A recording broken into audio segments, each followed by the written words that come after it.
Good evening, ladies and gentlemen. Welcome to Fifth Third Bank Stadium on the beautiful campus at Kennesaw State University in Georgia.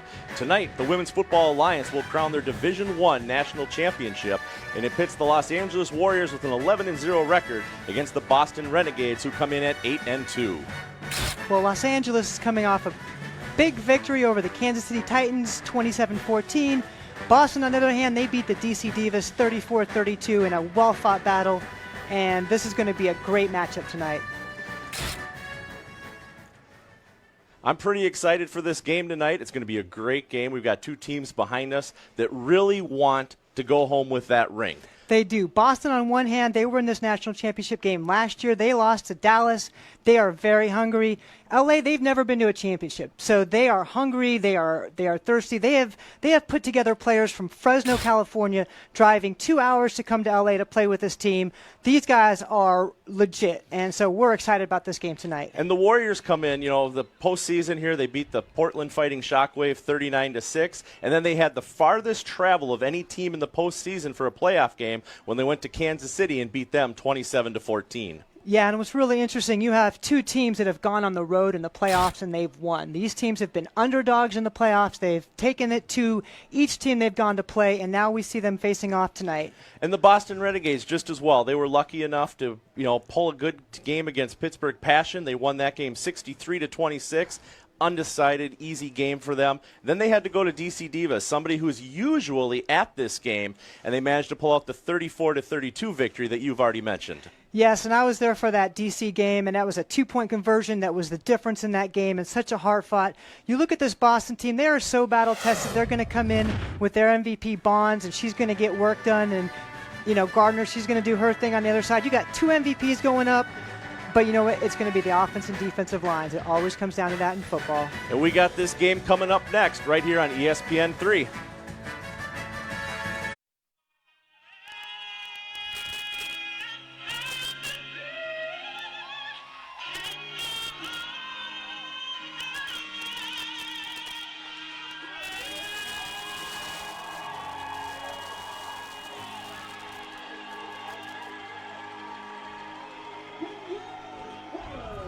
Good evening, ladies and gentlemen. Welcome once again to ESPN's coverage of the Women's Football Alliance Division II National Championship here at Fifth Third Bank Stadium in Kennesaw, Georgia.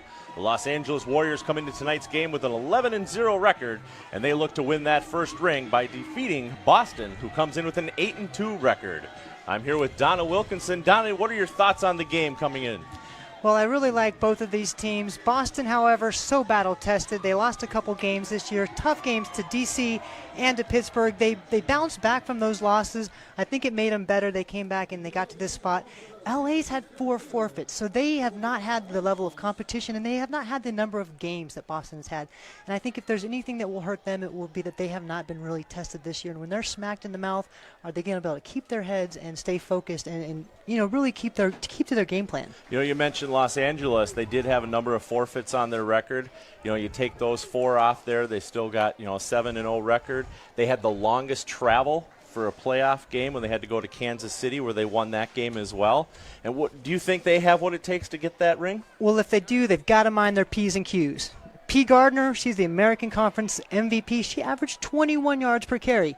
That is unreal. She will not average 21 yards per carry, I would suggest, against Boston, but she's really their go-to. And, if she can get loose, I think they've got a chance, but it's going to be that offensive line. And Sure. You know how it goes in the battle of the trenches. If they can get it moving and she can get free, I think they've got a chance. So with that said, and with all the research you've done on this game tonight, in your opinion, is this going to be an offensive showcase or a defensive shutdown?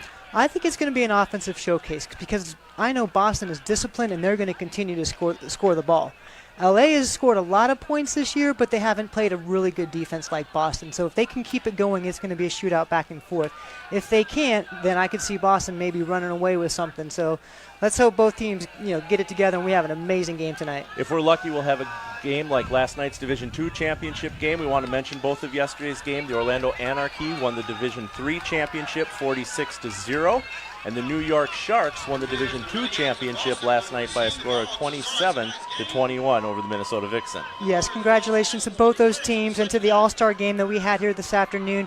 What a great championship weekend here in Atlanta. The WFA is just putting on a great show, and we're really happy that the folks here in Atlanta are hosting this. And what a great night for football. Should be a great night. The coin toss is completed. We're getting ready for the kickoff.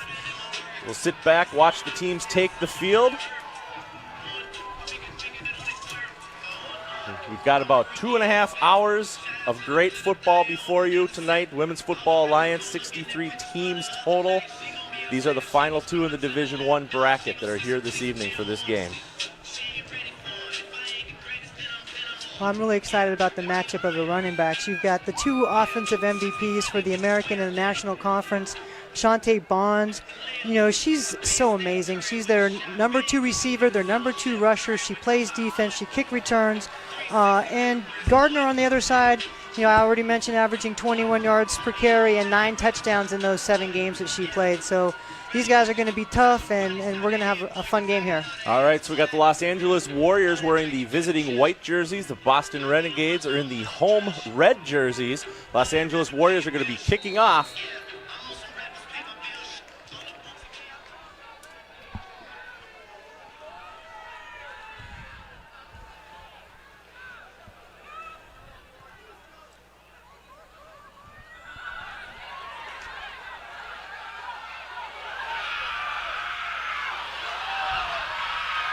Making a move, just past the 40. Yeah, well, Bond shows that she's a tough runner and gives Boston really good field position to start this game. Yeah, they're going to start 1st and 10 at their own 41-yard line. Great field position for them to start this game.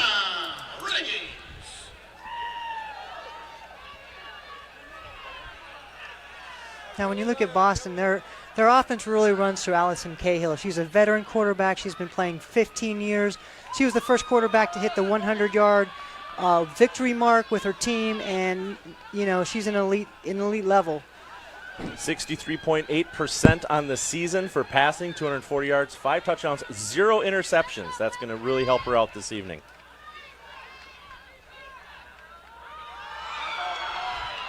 Oh, there's a drop on the pass back. Looks like she fell on the ball, kept everything from happening. That was number 1. These nerves got to get settled here. Yeah, Angelica Pasquale. Just took her eye off the ball. Loss of a couple yards on the play. We have 2nd and 14. Cahill under center, back in the shotgun formation, actually.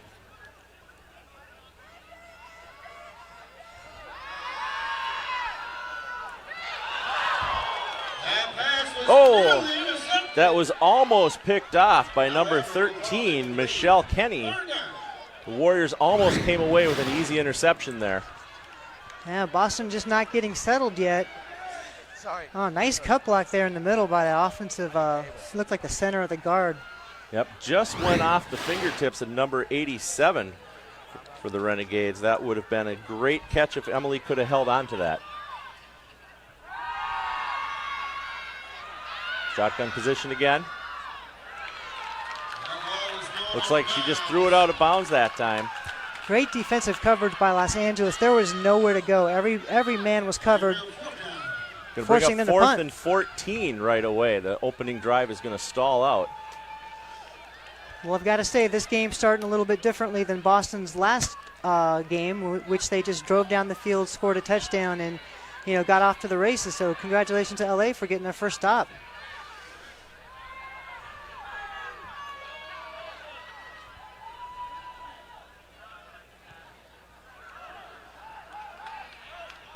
Short punt goes out of bounds.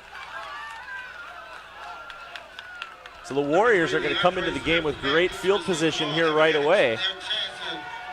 They're going to come in and start at the Boston's own 42-yard line, 44-yard line, excuse me. Well, they're led by Chantel Wiggins. She's 26 of 48 this year for 377 yards. She's averaging 14.5 yards per pass. QBR of 110. So let's see if she can kind of keep any of those numbers going today against this tough Boston defense.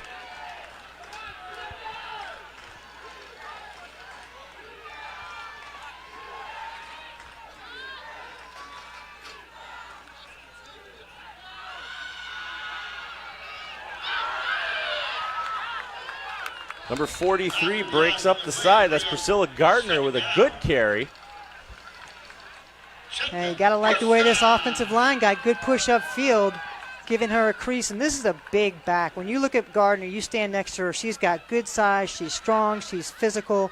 When I spoke with her last night, she says, I know I've got to hit it right up the hole because their pursuit to the sideline is so good. And maybe then she'll bounce it. But great job of just seeing that hole and getting up in there. And Victoria Eddy was right there when she got out to that outside edge to take her down. There's a penalty mark on the field. And a flag on the play here. Looks like the play's been whistled dead. Wait to see what our official results are.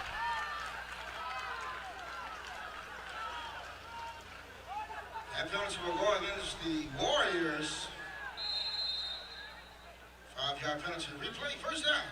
So the penalty falls against the Warriors. That's going to be their first penalty of the game. They're not an overly penalized team this season, if I remember correctly. Yeah, they're averaging only 4.2 penalties per game. A lot less than Boston.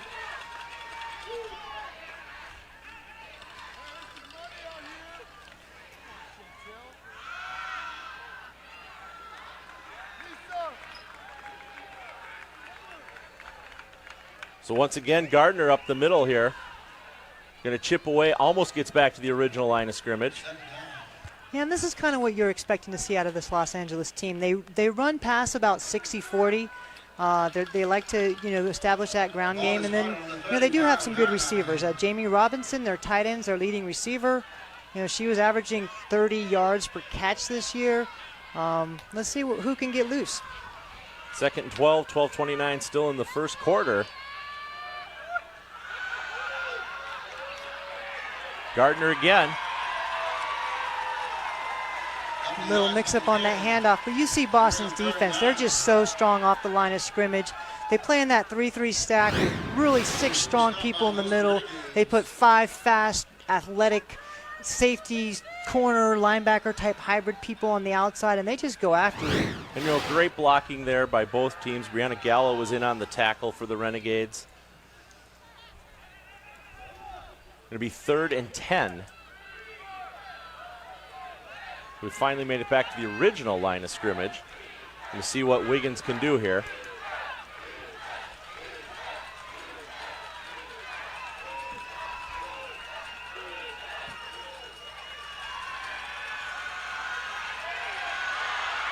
Lots of time for Wiggins. But she's brought down. Most of the Renegades' defensive line was there on that tackle. Yeah, you got to give that play to the coverage of the corners. They were all over the receivers. They had nowhere to go. Yep, looks like the first person to make the initial contact on that tackle, number 85, Jessica Penta. Yeah, well, Penta's a great player. She had 44 tackles this year, 2nd on their team. Or 3rd on, yeah, she's just a beast. And it looks like they're going to go for it on 4th down.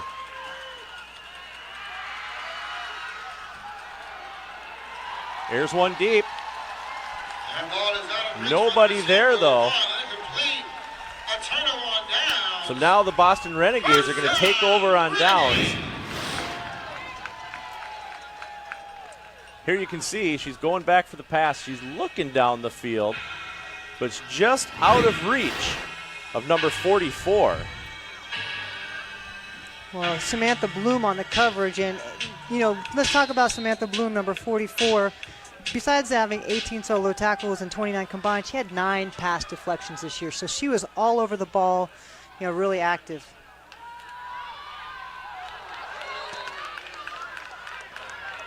So right away, Cahill's back in, throws a pass to her right, falls incomplete.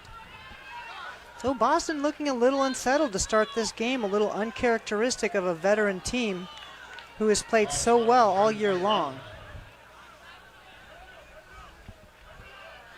We just bring up 2nd down and 10.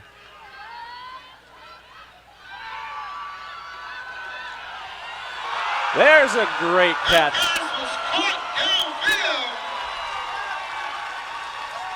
Mokatora's got beat. And there you go, see Cahill with that arm. And right there, Emily Beneke is there for the reception. Going to bring up 1st down for the Renegades.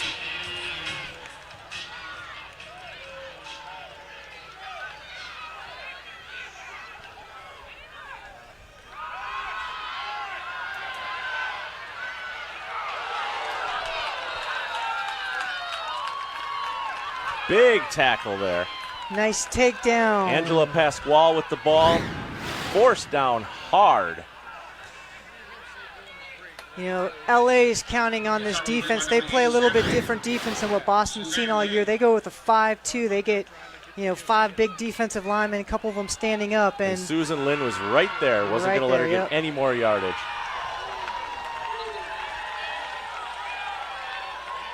Another completion for Boston. Number 87, Emily Beneke again with another completion. Well, Beneke's their go-to receiver. They've been hitting her all year long. 469 yards, averaging 15 yards per catch.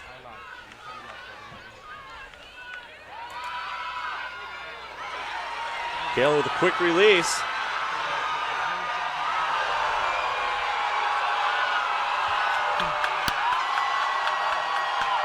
And there's a touchdown for your Boston Renegades. Number 21, Shantae Bonds, puts the Renegades on the board first. That little screen pass, that wide receiver screen, they get their tackle out in front leading. Their whole offensive line gets out, gets some blocks. A little bit of poor tackling there by the LA defense, and Bonds gets in the end zone. She had a great block right off the line. The entire line was leading her into the end zone. Yeah, that's been a real go-to play for Boston this year, and LA is going to really have to figure out how to stop that because that will last all day long. All right, so we're going for the point after attempt. Beneke's the kicker. It's up, and it's good. And just like that, Boston jumps out to a lead, 7-0 over the Los Angeles Warriors with 9:04 remaining here in the first quarter. Well, that's the Boston team that we've been used to seeing, very explosive. They come out, they attack the ball, they run, they pass. You know, they get it to their playmakers and they make plays. So now you've watched this. I mean, you've been in the league 17 years yourself as a player. And you've obviously played Boston many times, coming from the DC Divas. Is this normal for them to come out and just launch down the field like this? Boston is consistent. They will consistently move down the field series after series. You really got to dial it in on defense. You've got to put a lot of pressure on them. You've got to take away those quick passes. But, yeah, this is something that we expect out of Boston. And time again, they've been one of the perennial offensive teams. All right, we're going to go on to break. We'll be back just after this on ESPN 3, your coverage of the WFA Division I National Championship.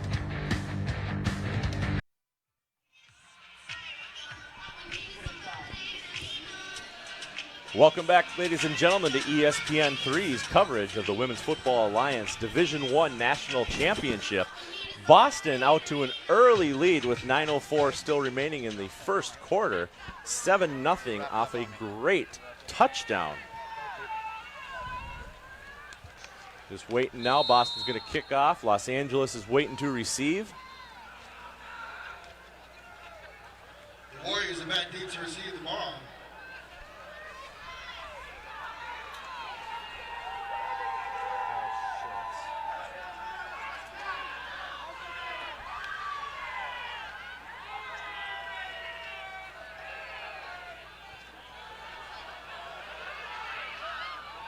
They go for the onside kick, it looks like. Little squib Los kick. Angeles recovers. That's number 25 for the Warriors recovering that. Yeah, Angela Hamilton, Angie. Yeah, Boston will do that too. They like sneaking in little quick, bouncing. Sometimes they'll do it short. Sometimes they'll do a little mid-range. Just trying to catch the special teams off guard. So Los Angeles starting with great field position for the second time this game. They're going to be 1st and 10 from the 49-yard line.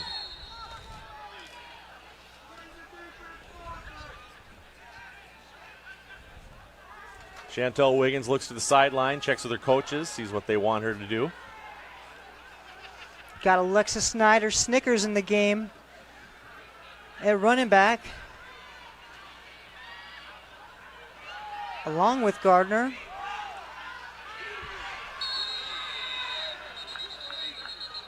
There's a timeout on the field. Timeout. Warriors. And the Warriors are forced to call a timeout. You know, I talked about this a little bit earlier. They're not necessarily used to having the play clock. Usually the play clock is kept on the field by the referee. So to actually have one in the end zones, they're not used to looking up and seeing that. Yeah, but I don't like to see that kind of confusion coming out of a timeout, you know, coming to start the play. But you do have to realize this team has 9 players from Fresno. They drive 2 hours to come play in Los Angeles. They do not make it to a lot of practices. So you have a group of players out there that have to practice via, you know, the Film, computer, the film, whatever source they have. Their huddle account. And then they're coming back, you know, occasionally. So, you know, kudos to them for being able to pull this team together and get it to a championship level. Well, they were able to get that timeout called in time, so they're not penalized for a delay of game. So now we'll see what Wiggins can do.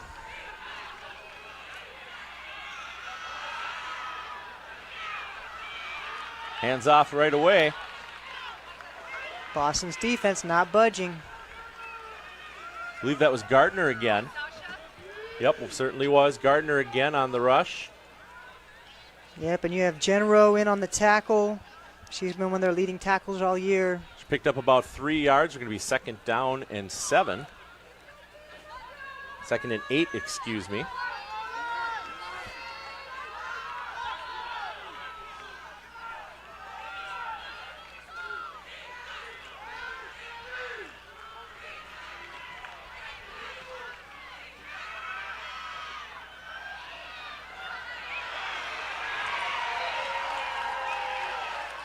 Nothing doing. Quick little side pass to number 13, Michelle Kenny. They're not able to do anything with it, though. Sniffed out by Jessica Penta and Vicky Eddy.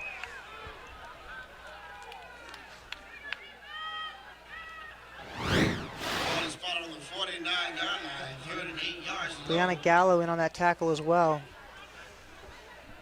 Brings up 3rd down and 8 for Los Angeles.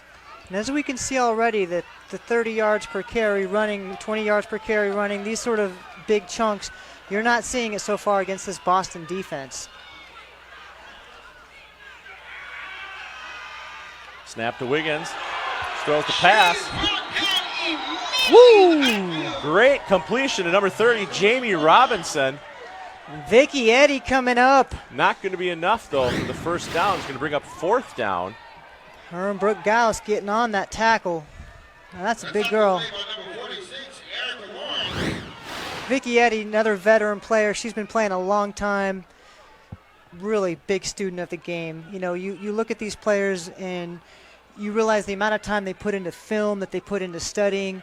You know, you see the results out there when you see how they're reading plays and getting to the ball so quickly. Well, and with every one of these women having a full-time job that isn't football, it's all on their own time that they have to do this. Oh, they do get the punt off. A little confusion there right away. Ball's going to roll out of bounds. Going to officially spot it at the 16-yard line, so Boston's going to take over again.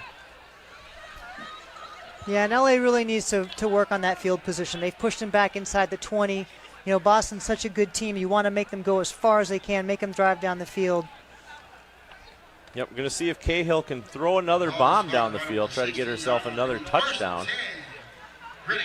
6 minutes and 30 seconds left in the 1st quarter here.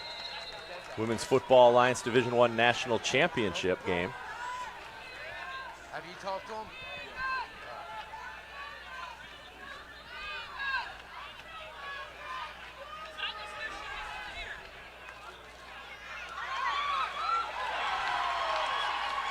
Great completion. She throws one out to number 3, Stephanie Pasquale.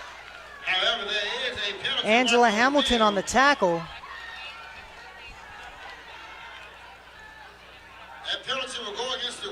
There is a flag on the play. Against the Warriors, penalty is declined. The result of the play is 1st down, Boston.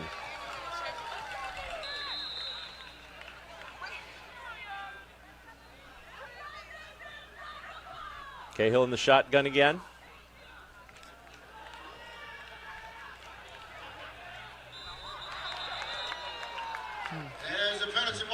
Now we got another flag on the play.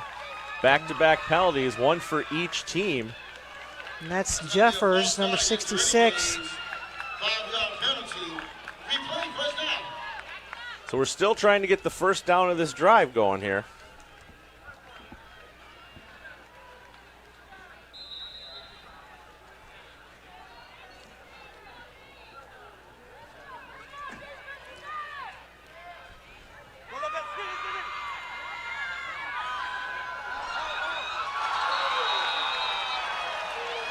That was a great pass to Stephanie Pasquale, but she was out of bounds, so it will not count. However, she was stopped down. Second down. Boston trying to get that passing game going. Cahill has lots of time. Nobody's collapsing on her in that pocket, but the receiver was completely out of bounds before the ball even reached her hands. We'll bring up second down and 15. 5:53 still remaining in the first quarter.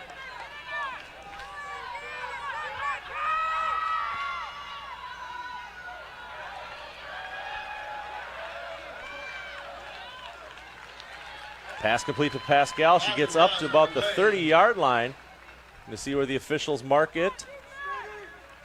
It'll bring up third down. Angela Pascal's been their leading rusher this year. 96 carries, 439 yards, averaging 4.6 per carry, 8 touchdowns. Really having a solid year for them, replacing Zealy, who was just a tremendous back that they had for many years. Pasquale gets the handoff. Breaks through, gets up to about the 34-yard line, 33-yard line. Shot at the first down marker. Still not going to be enough for the first down. So I think we're going to finally see Boston punt again. No, Boston tends to go for it in these situations. They like to keep the pressure on. They trust their defense. This is a team that likes to go, and yep, they're coming back out on the field. Great call. As I said before, you've played this team yourself. You know what they do. Oh, Bad snap. She gets the ball off, and it's a great completion. Number 21, Bonds. That's going to be enough to get Boston another first down. when in doubt, give it to your MVP. You know, even though there was a bad snap, Cahill still had plenty of time. Bonds jumps up in the air and pulls down that ball when she has 3 defenders around her. Yeah, very athletic. Goes up, grabs the ball at his highest point. So Cahill gets a new set of downs to work with, just across midfield at about the 47-yard line.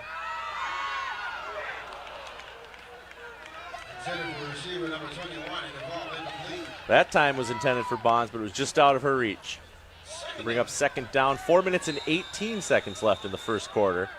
Boston up over the Los Angeles Warriors by a score of 7-0. The Women's Football Alliance Division I National Championship. We're at Fifth Third Bank Stadium, the beautiful Kennesaw State University here in Georgia. Yeah, great night for football. We've got 2 teams fired up. You know, these women are used to playing in the summer heat. This game is actually almost fall-like football weather. It cooled down nicely. Yes, these guys are happy. Dry, quarterbacks can get the ball in the air. So, you know, you're looking here. What is a coach saying to their team in this situation? They're on a drive. They're already up by a touchdown. What's he asking them for right now? You know, he's really going in there and just giving them the play of what they want to do. I mean, this team is so well coached. They just need to know what they're running at this point. And he's going to keep them within what they've been doing. They like getting their ball to their running back. They also like those quick little screens out to the receivers. Obviously, you're going to get the ball to Beinecke when you can.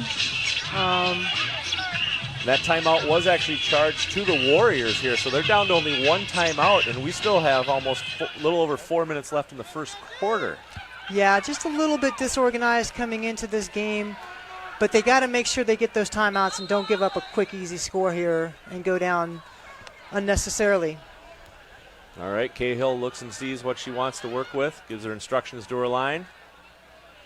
Ball is spotted on the 48-yard line. Bond down at the bottom of your screen.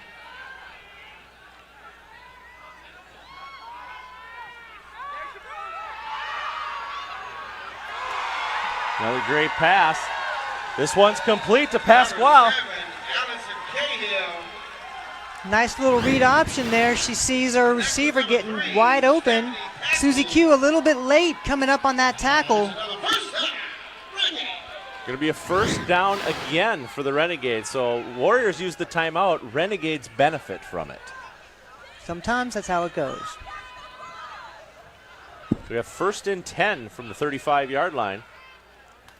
Renegades moving down the field once again. This time it's handed off. Pasquale with the handoff. Little trap inside. Picks up a nice 4 yards.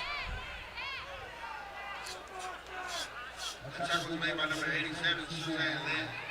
Suzanne Lynn on the tackle. So she's hometown is Lawrence, Massachusetts. She's running back, number 1. And I believe her sister is Stephanie on the team. Yep, and the two of them are the top 2 touchdown scorers for Boston. So sisters getting it done. Well, it's kind of like when they're in school and you do your homework together with your siblings. They do their homework together still for football. Cahill in the shotgun. Hand off to Pasquale. Nowhere to go this time. Well, Jessica Phillips did a great job of initially coming off and stopping that play. The rest of her team coming in. Looks like Jamie Robinson made the tackle. Going to bring up 3rd down and 6. So no gain on that play, no loss on that play. Boston defense, LA defense has been on the field a long time. Let's see if they can make a stop. This drive is going on for Boston. The 8th play of the drive.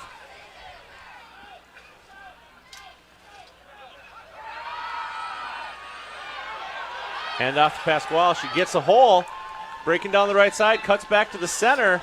Finally taken down at about the 23-yard line. That's going to be enough for another Renegades first down. Yeah, and you really see the job of that offensive line doing. She just nifty picks her holes, keeps her feet moving, gets up in there for the first down. So far, if you're a Boston fan, this is everything you'd hoped the game would be. The Warriors, they need to figure out a way to get their defense off the field, let them get some rest. Cahill waits for the snap. Hand off to Pasquale again. Runs just up to the left of the center. Taken down by number 87, Susan Lynn. Yeah, Lynn's got to be in on this tackle. She's their leading tackler.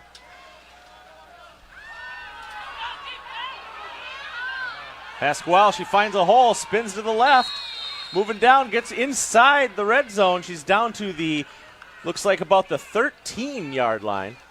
Just great patience there by her. You see her just a little hop step, jump into her lane. Watching her, it's almost like she has time to stop and survey the scene around her before she moves forward. Yeah, you can really see her visually picking up what's happening in front of her as she's running and just doing a great job of feeling what's happening on the field around her. So we're just under 1 minute remaining in the first quarter. It's 3rd down and 1 for the Renegades. Cahill with the snap. She throws it this time. Pass was intended for number 21, Bonds, but number 25, Angela Hamilton, was there for the defense to prevent that from happening. Yeah, great coverage by Hamilton. Good timing. Keeps her hands off the receiver, doesn't get a penalty. 4th and 1. She airs it up. It looks like Los Angeles is going to have an opportunity to take over on downs with 35 seconds remaining in the first quarter. I'm wondering if that player got off the field in time that was running to the sideline at the snap of the ball. So you saw a Warriors player running off. So she was probably trying to snap the ball, hoping to draw the penalty for too many players on the field. Looks like she did. Excellent.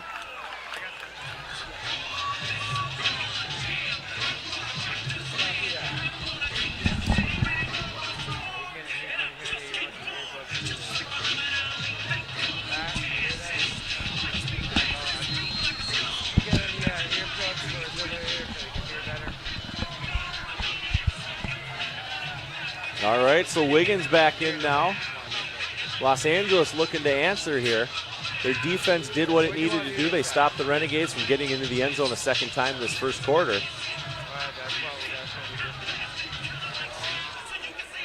LA back with their big package. in the backfield.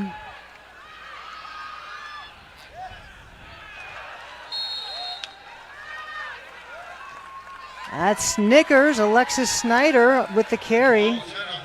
Thank you. I couldn't see her number. Well, she's been a tremendous player. She played on Team USA with me in 2013. She was on the 2017 national team. A number of players on both of these teams have been playing not only for a long time for their teams, but they've been playing at the national level and doing a great job.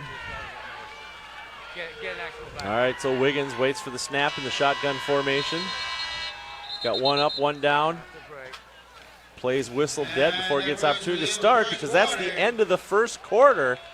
Women's Football Alliance National Championship game. We've got a score of the Boston Renegades was 7 and the Los Angeles Warriors was 0. We'll be back after this for more Women's Football Alliance National Championship action on ESPN 3.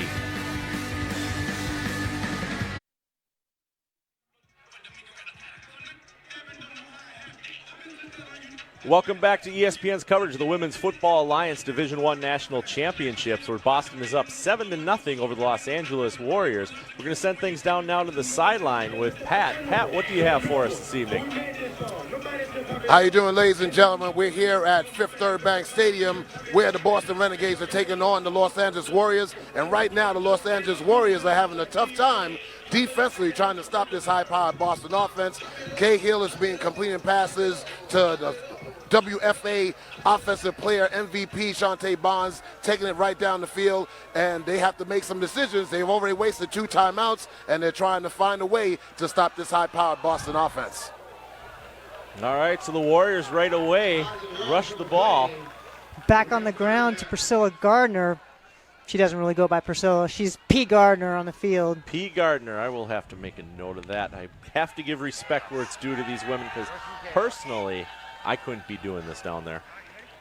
I'll tell you what, it takes something special to do it, and all these women who play the game, they give everything they have to it. They work jobs, they come out, and they dedicate their time, and much love to all the women who play, not only in this country, but now in 20-plus countries around the world where the sport of American football is really growing. So she picked up 9 yards on the carry, brings up 3rd and 1 for the Renegades. Or excuse me, the Warriors. I apologize for that. Hey, and a nice Quick little first slant out down. pass there out to number 13.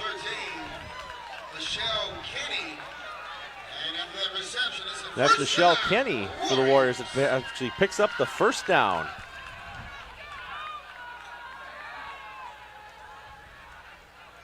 Moving the ball nicely, 14:02 remaining in the first half.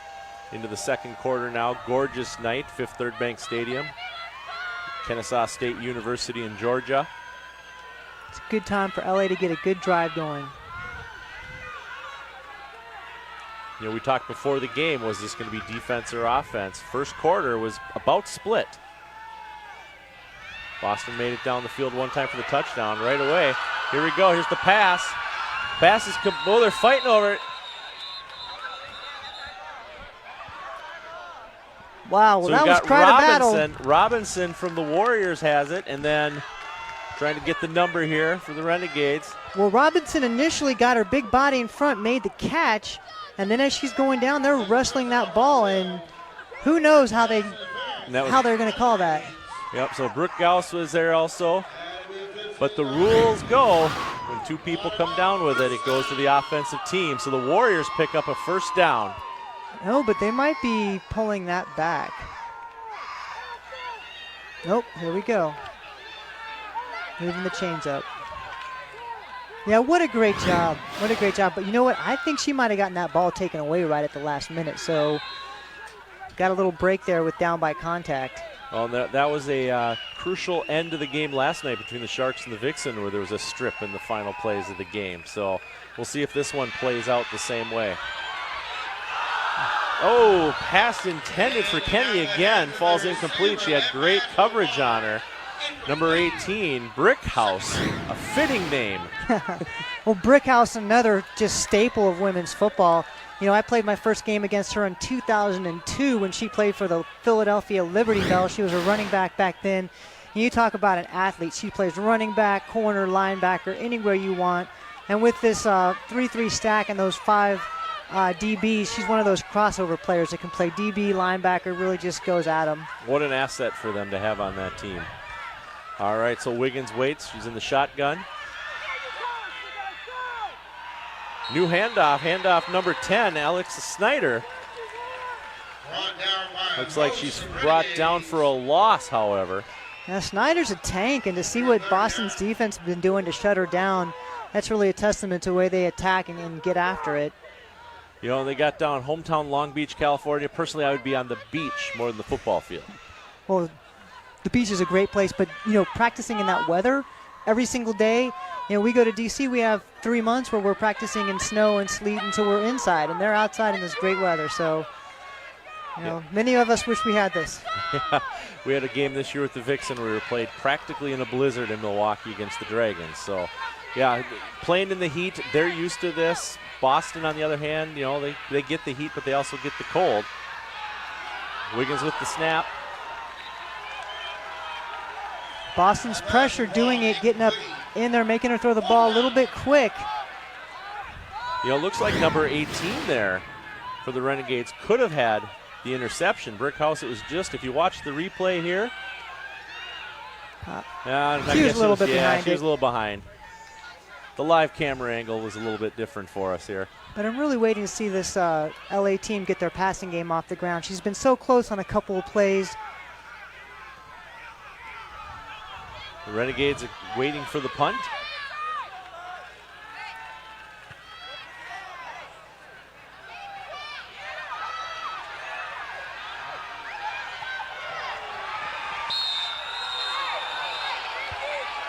Multiple flags on the field here. Well, we know one of them's a late hit out of bounds. Adrian Smith on the return. No, number 18, excuse me.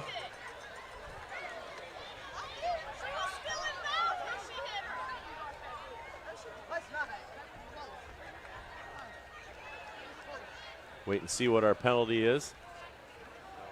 Yeah, it looked like LA's coverage was just a little bit tired on that play. We didn't see people really firing and getting downfield. There was a big lane down the sideline. And then last minute, she steps out of bounds. So and it looks like number 3 comes in and gives her a nice late hit. Lowered her shoulder into her a little bit. Yeah, that would be Leandra Smith.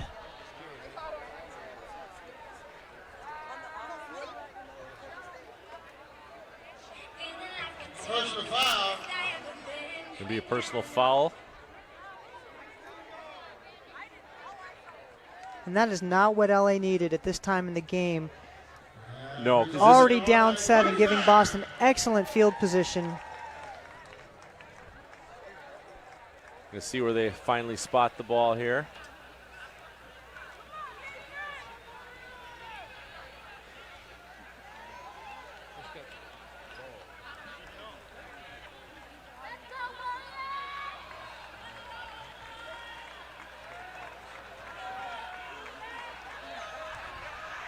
So Boston with excellent field position here. They're going to be 1st and 10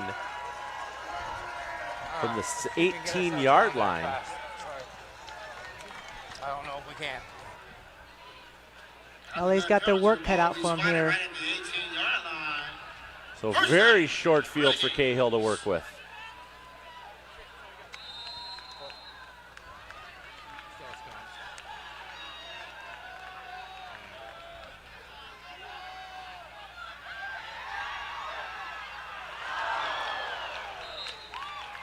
Ooh, pass just out of reach of Bonds on that. Good coverage by Alastair Brown. You can see here, fakes the handoff. It was in her fingertips. Bonds will make that catch a lot of the time. All right, 2nd down and 10, just over 12 minutes remaining in the 2nd quarter. Boston up 7-0 over Los Angeles. Cahill waits the snap. Almost picked off, was intended for Pasquale. Yeah, that was just a great read. Yeah, Lopez was all over that. She saw where the ball was coming the whole time. It was in her hands. There was nothing between Lopez and the end zone if she would have managed to grab that ball. Well, that's all film study right there because they know Boston likes to swing that running back out there and get her on a quick little screen. They love getting the ball in their playmakers' hands and letting them make plays, and that was almost 6 points the other way. Brings up third down and 10 for the Renegades. No, I had it. Leave it. Put it back. Put it.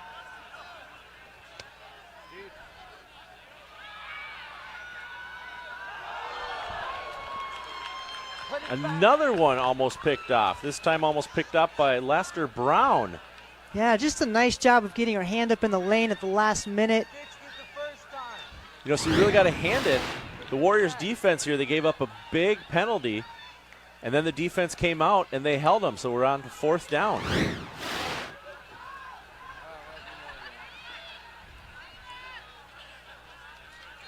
Fourth down. Looks like we're going to go for a field goal here. Erica Collins. No, excuse me. I've spoken correctly. Angela Pasquale. No, they're going to go for it. They are going to go for it. They line up. They move around. Cahill waits the snap. And it's a completion to Bonds. She is short of the first down. Great play. You know, even though she didn't get the first down, you've given the Warriors even less room to move. You know, they got the end zone right behind them. I know yesterday in the Anarchy game there was a safety. Yeah, but LA has to be very proud of their effort. They really worked hard this series. Boston doesn't usually come away empty when they start with that good a field position. So it's really good here. We're going to see what happens when Wiggins retakes the field.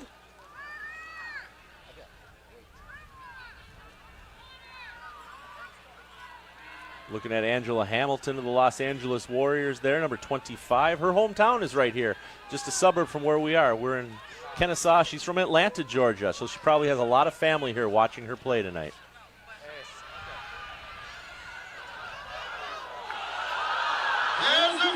Handoff to number 10.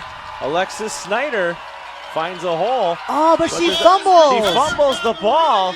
And Genero comes up with the ball. Allie Genero, number 52, the Boston Renegades, picks up on that miscue. Genero, big playmaker for Boston. 79 combined tackles this year. Just a very disruptive force. You can see right there. It looks like it was secure. She pulled it out before she hit the ground. The ball was secure, but she wrapped her hand around it. Yeah, and that's Brickhouse. She gets in there and gets the strip. So Cahill almost right back where she was 30 seconds ago. 11:38 remaining in the second quarter. Boston looking to get some more points in that end zone. Los Angeles looking to keep them out.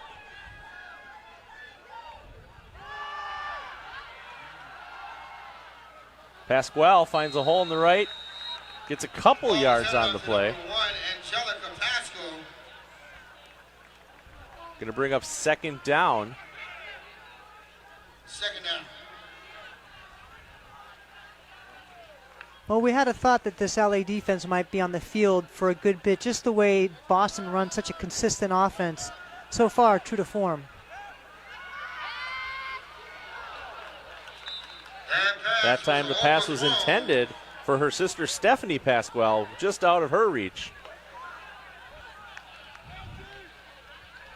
Yeah, this Boston team usually very disciplined. You know, Cahill just such a leader out there. She's been MVP of most of the games this year for her team. Really getting it done.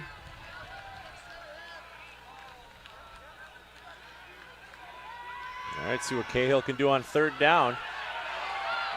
Quick pass, complete to Pasquale, and they're in for the touchdown. Number 3, Stephanie Pasquale with the reception from Allison Cahill gives Boston another touchdown. They're currently up 13-0, 10:58 remaining in the second quarter. You can see the quick pass here to the left. Nobody around her.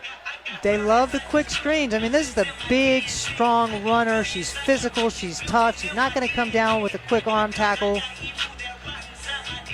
And just like that, Boston is one kick away from doubling their lead.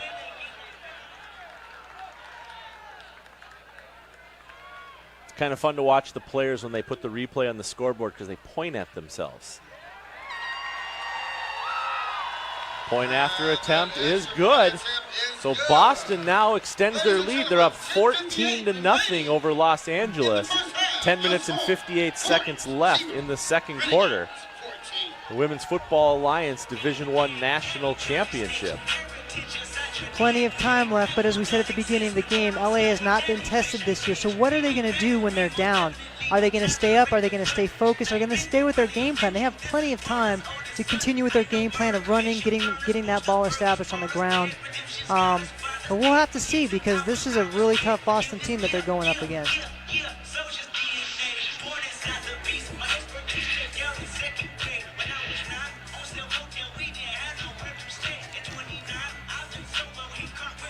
At this time, your WFA Championship t-shirts are now available in the cut course area for $20, all sizes. Once again, your WFA Championship t-shirts are available right outside in the concession stand area for $20. LA Warriors on their sideline here trying to figure out what they want to do, what they can do right now to stop Boston. Boston's, easily got one touchdown each quarter so far. Plenty of time left in this quarter, as you stated, and for the game, for that matter. Boston again goes with the short kick. LA able to cover it up. But yeah, Boston likes to just kick that ball and just see if it'll take a funny bounce. And footballs tend to bounce funny out there. So Wiggins on that cover up there, so she doesn't have to go far. She just walks back to her huddle after that, so she can try to lead her team down the field. See if Los Angeles can answer and get some points of their own on the board. this is the best field position LA's had. So they're in a good spot to start the drive here.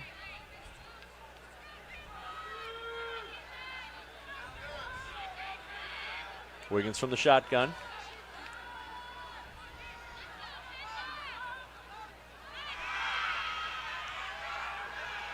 Handoff right away. Number 43, P. Gardner. Yeah, when you're the offensive MVP, you're just P. If you're the MVP, I think you can ask to be called whatever you'd like to be called. Ball is spotted right at the 46-yard line. You know, and from what I know, most of these women, they have their nicknames. Oh, yeah. I mean, you earn it real quickly. What was yours? The Animal. The Animal. Come on. Everyone knows The Animal. So sitting here next to you, I can't envision that. So I'm going to have to find some old game film and see what I can find out. 2nd down and 7. Wiggins from the shotgun. There's one out. Pass is complete. Number 13, Kenny on the reception. He's going to get the Warriors a very important first down. She runs a really good route. Comes out of it with inside position on Gallo. Ball just thrown perfectly where she could drop it in there. Yeah, right into the numbers, as they state. So Los Angeles, 1st and 10 now from their 30-yard line. Looking to make something happen. Now we have a flag on the play. So 5 yards back. It's going to be 1st down and 15. 9:45 left remaining in the first half.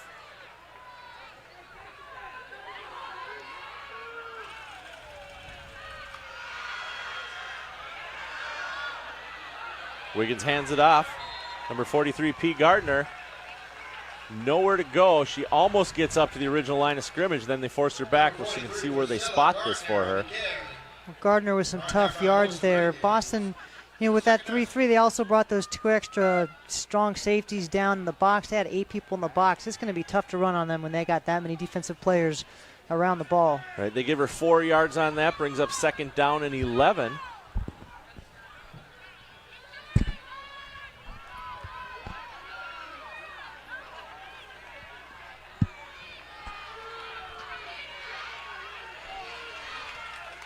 Good crowd here tonight, enjoying the weather and enjoying the football weekend.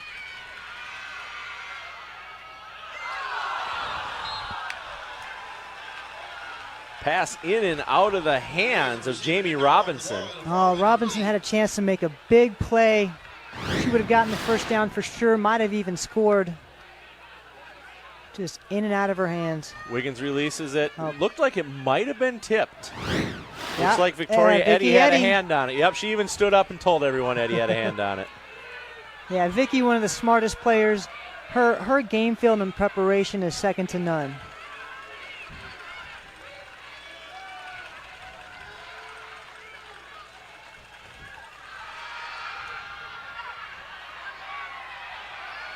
Wiggins with a handoff to P. Gardner.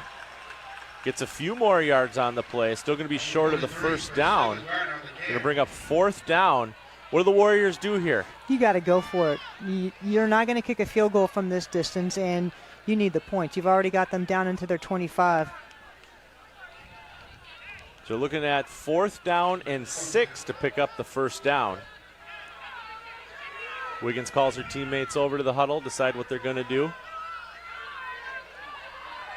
So what do you think, Kenny or Gardner here? You know, I think you got to get the ball out to your receiver.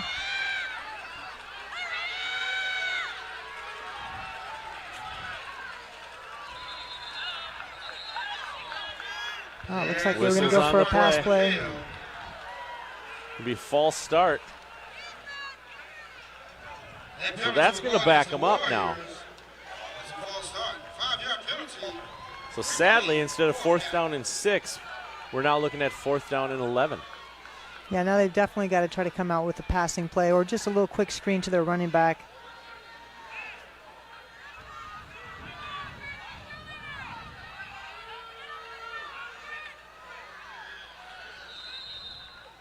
I'd like to see LA spread Boston out a little bit more. They've been keeping everything in tight. Boston's been locking that down. It looks like we're going to have a timeout on the field.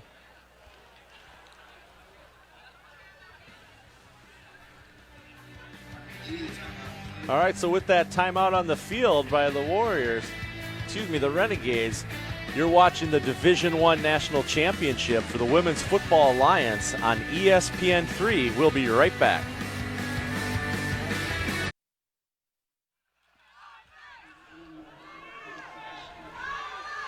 Welcome back to ESPN 3's coverage of the Women's Football Alliance Division I National Championship. Boston up 14-0 over Los Angeles. However, Los Angeles is trying to get into the end zone for the first time this game. Allison Cahill is in the shotgun formation. That's Wiggins. Whoa, my sheets got switched. You are correct, that's Wiggins. And nope, they called that one incomplete. Just out of her hands. Great coverage by Singletary. Lisa King. No, that was who was that on defense there? Oh, that was Gallo. That was the first time a pass looked like it was thrown to King tonight. Ball's incomplete. So Wiggins drops back. Yeah, Lisa King getting her first shot at the ball. League owner, really just a tremendous woman, providing a lot of opportunity. Lives up in Fresno. Her husband coaches on the team. She is all in with this, and she's been a big part of this generation of what women's football has done. So Cahill and the Renegades offense are back in.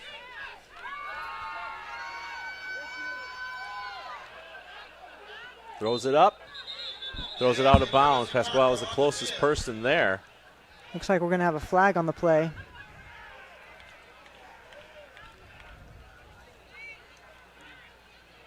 And a Boston player down. Official timeout on the field. Injured player.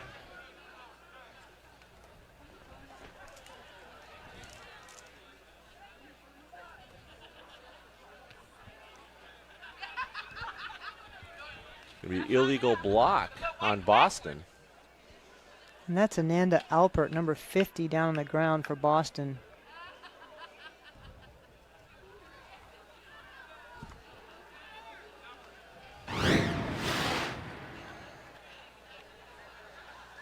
See if we can see what happened here. Yep, right there. She pretty much just gets trucked. You don't know if her knee got caught up or buckled underneath her, but they are looking at her leg.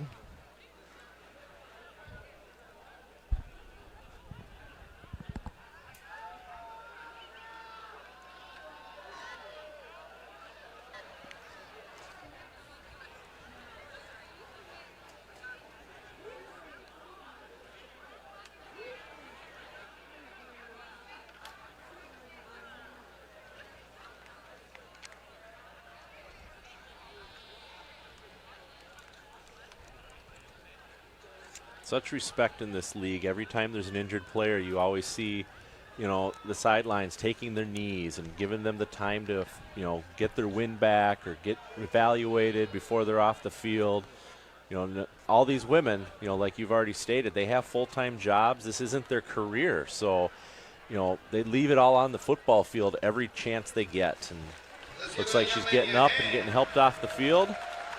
Yeah, how many times we've seen players go down with horrific injuries. I've seen someone's foot get broken and turned around upside down on her foot, and just the pain that these women endure is pretty incredible.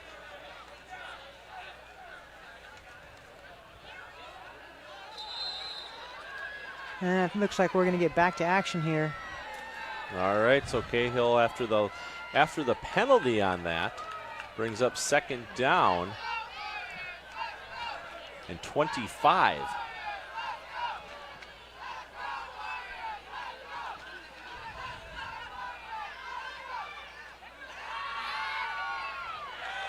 Cahill in the shotgun up the middle.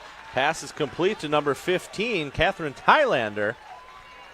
Thailander runs a nice little slant. The defense in sort of a zone coverage, but she doesn't get picked up as she comes right into the gap. And she was met right away by Lester Brown. That was the first time we've got to say Thailander's name this evening. Good to see the passes being spread out. Cahill waits for the snap, shotgun formation. Got to keep an eye on that play clock. It's winding down. It's at 7 seconds. Changing the play there.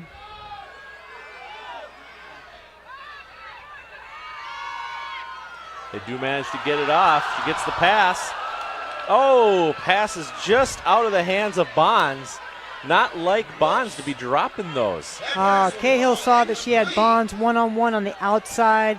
She called her number, and Bonds just let another one drop right through her hands.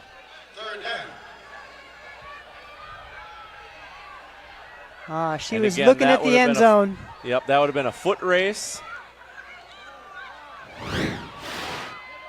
And she knows she would have won. Brings up third down 15, 6:28 remaining in the second quarter. Boston over Los Angeles 14-0. Snap back to Cahill. Cahill throws the ball. Ball's complete to Bonds this time. This time Bonds only has one player left to beat. She's grading down the end zone. She gets in for the touchdown. Bonds with her second touchdown of the day. Boston extends their lead now 20-0 over the Los Angeles Warriors. Wow, well, the defender fell down on that play, and you can tell that corner cannot cover Bonds one-on-one. Quick little juke, and she was on the ground, and Bonds was off to the races. Great play, wide open Bonds. You had number 13 there chasing her on her heels, but unfortunately, Michelle Kenny from the Warriors could not catch up to her. Bonds easily gets in for her second touchdown of this half. Second long touchdown for the MVP. You can see why she was a league MVP, and this player is explosive. 73-yard touchdown catch. Gets it done. Extra point is up. And it is good. So just like that now, Boston up over Los Angeles by a score of 21-0. Los Angeles is going to have to do something here. Let's look at this touchdown one last time. 73-yard reception to Bonds. Catches that right about the 50-yard line, and then it's just a 50-yard mad dash down the side of the field into the end zone for those 6 points. Well, this is how Boston does it. You know, we talked before the game, was it going to be firepower? Are they going to have an opportunity to open this up? the way they're playing this half, it's looking like that might happen. I'm hoping that Los Angeles figures out an answer for it, gives us a game that everybody can enjoy, get this score a little bit closer together. I'll take a nail-biter over a blowout any day. Let's see what happens with special teams. LA's pulling a lot of their players up really short. Now, Boston's kicker can kick it deep. She's just been choosing to kick it short. So I would be leery if I was LA of bringing everybody up within 20, 25 yards of the ball just because she's kicked 2 squibs to start this game. Well, let's see what she's going to do this time.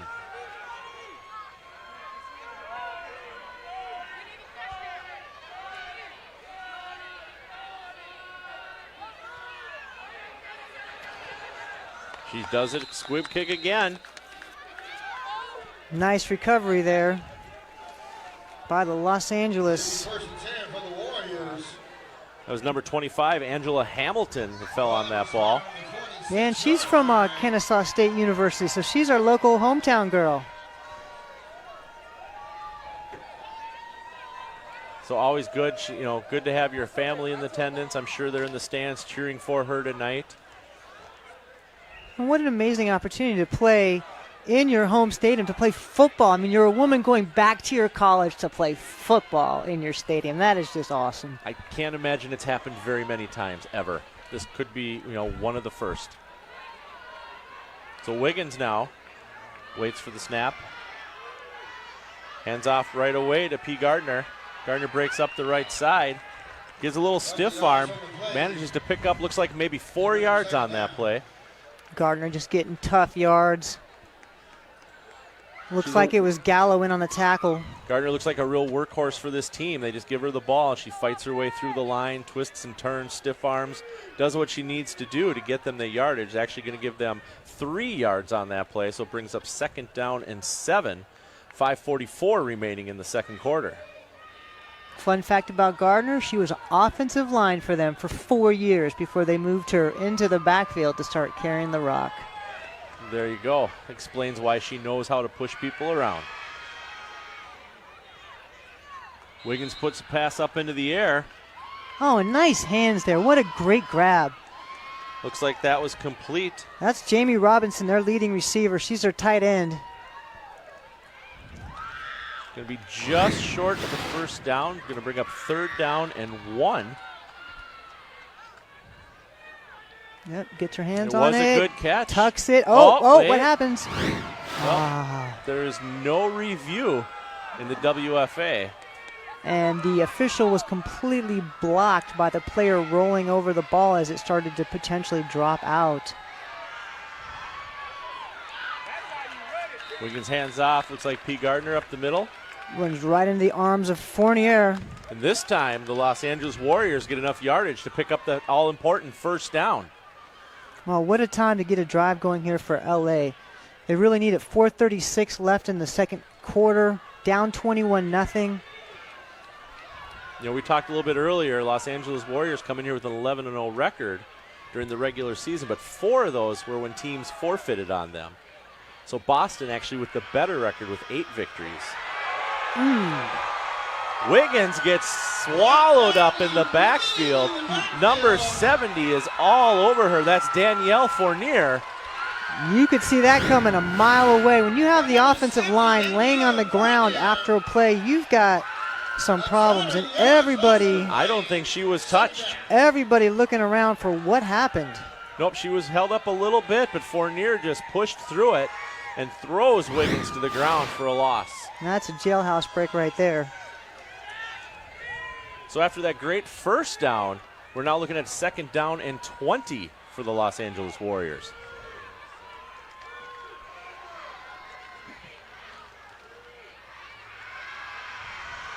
Wiggins takes the snap, throws one up. Just out of the reach of Keeney that time. Samantha Bloom on the coverage.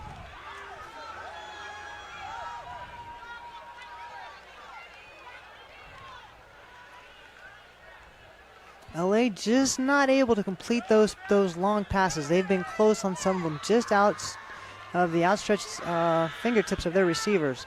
You know, they're mixing things up. They're trying the run. They're trying the pass. They're trying to catch Boston's defense off guard, not knowing what they're going to do next.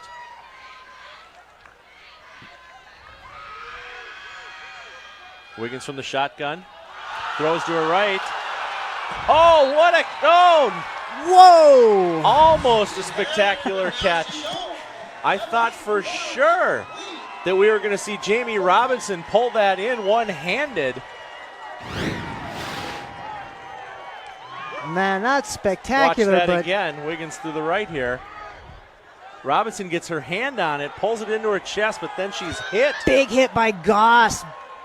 Clears that ball right out of her chest. Boom. Would have given them a first down.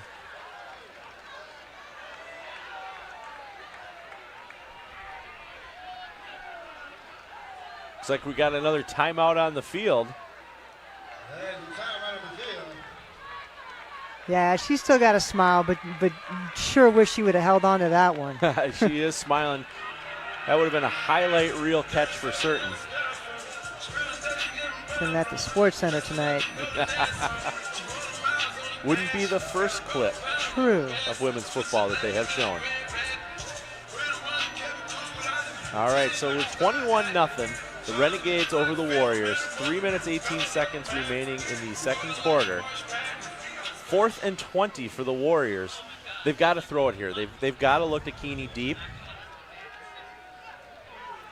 Yeah, I don't think there's a chance they would punt it, but they're potentially going back into punt formation here.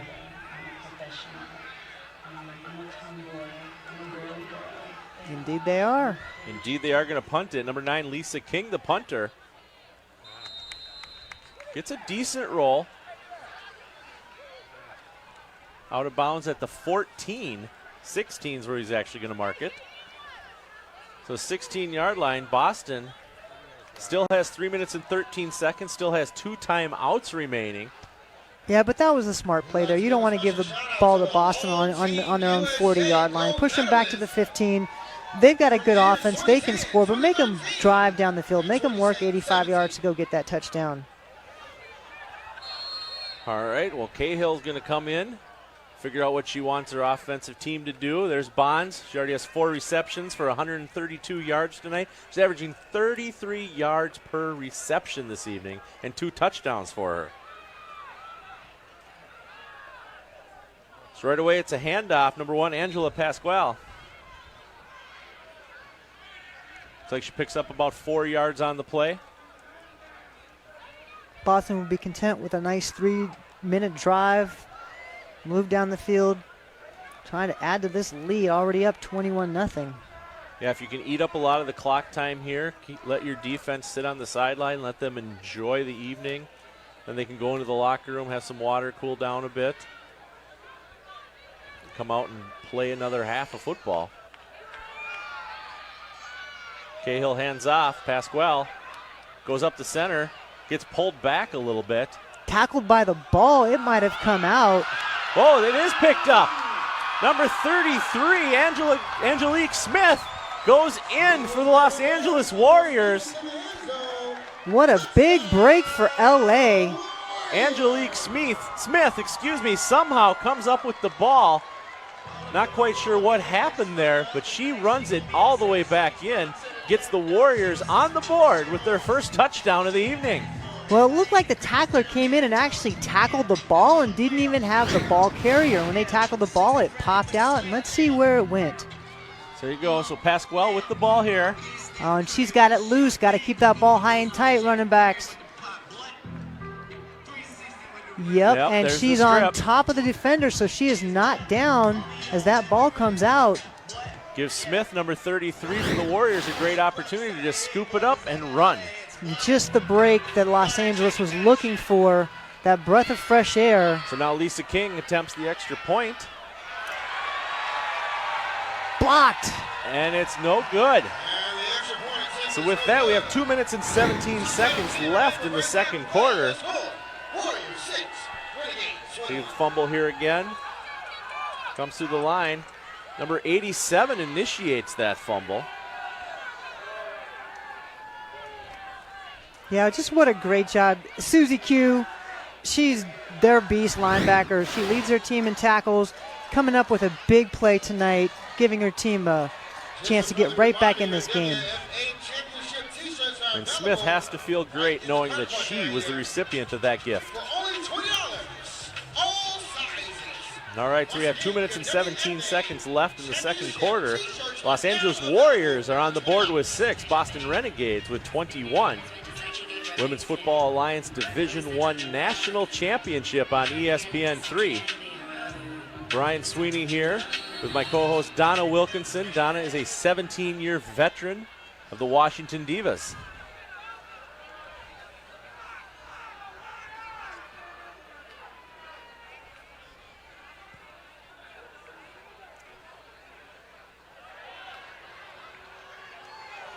All right, being returned here. Bonds gets it up to the 45. You can just see the kind of workhorse she is for this team. I mean, she's touching that ball an awful lot for that team, and for good reason.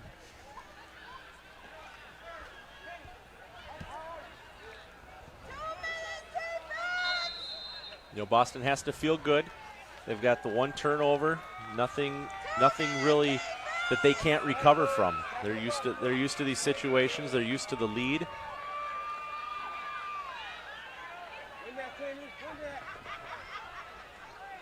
So Cahill waits in the shotgun. Quick little pass over to Emily Beneke. And that's Robinson peeling off the D-line to come back and make that tackle. Looks like along with Lynn. Beneke looks shaken up on this. Holding her knee. Oh, you hate to see that.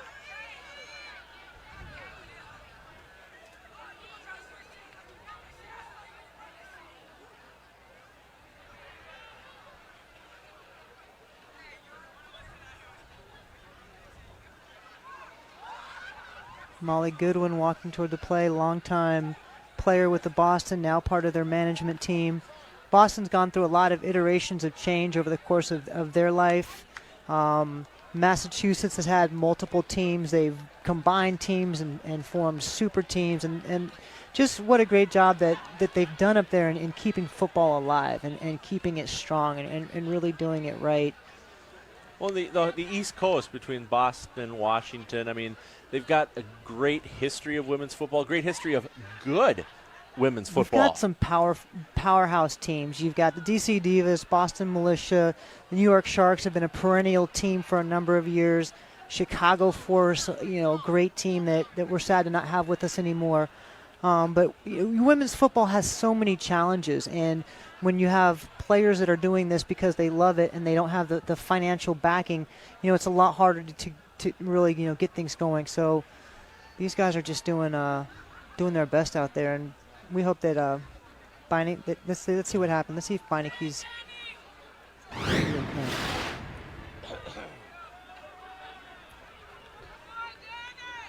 makes a good catch.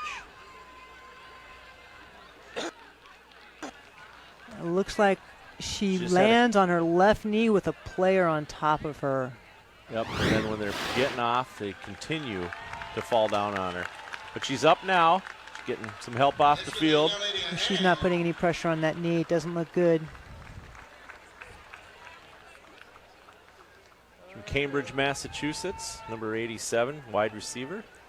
She's really come into her own this year, leading the Boston receiving crew. And Boston's got a good crew of receivers. They've got, 4 people with substantial catches over the course of the year, and Beineke's led that group, and we're wishing her the best. All right, so Cahill back in their shotgun formation. She's got 3 up top, 1 down below.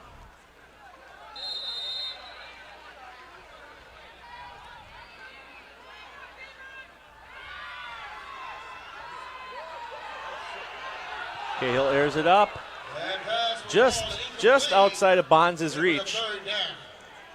Bonds again, but you look at the coverage on her. I mean, she's got some speed out there, and She's tough to cover. And Cahill's not afraid to throw it to her when she's double covered or even triple covered. Oh, yeah, Cahill will throw it up anytime because she knows if she doesn't catch it, she's going to go up and knock it down. You know, she led the receiver. It looks like Bonds might have slowed up a step. Yeah, I don't think she knew exactly where the ball was. Was trying to pick it up in the air and just couldn't get to it. Watch the ball! Watch the ball! Brings up 3rd down and 5, minute and 34 remaining in the second quarter.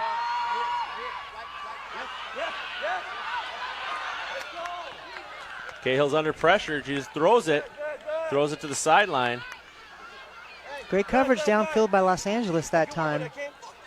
Nowhere to go with the pass. Warriors coaching staff, they saw something they didn't like because they're giving the side judge a piece of their mind. Well, you know, she didn't throw that ball to a receiver. I'm not sure if it got to the line of scrimmage, but she was well out of the pocket, so there was, you know, no issue with an intentional grounding, which maybe they were, you know, looking at. That's still hot.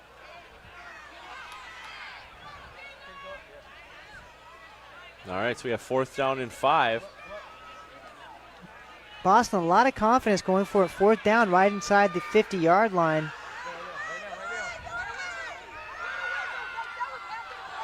Fakes the handoff. Pasquale is the intended receiver. Not able to pick that one up. So Los Angeles is going to take over on downs with 1 minute and 20 remaining. They'll take that. 1 minute and 20, and you got a chance to get the ball at the 50-yard line. That's the first decision I would question from Boston on 4th down. You can pin them back at the 10, not even give them a shot. But no, we'll see. They've got a lot of confidence in their defense, and that's what they showed there. They said, we're going to go for it here, and we bet we're going to stop you if we don't make it. Well, let's see if they can make it. Let's see what Chantel Wiggins has in mind when she breaks huddle here.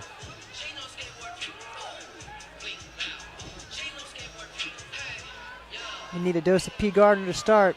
Yep, we got Keeney down lining up on the bottom of the screen.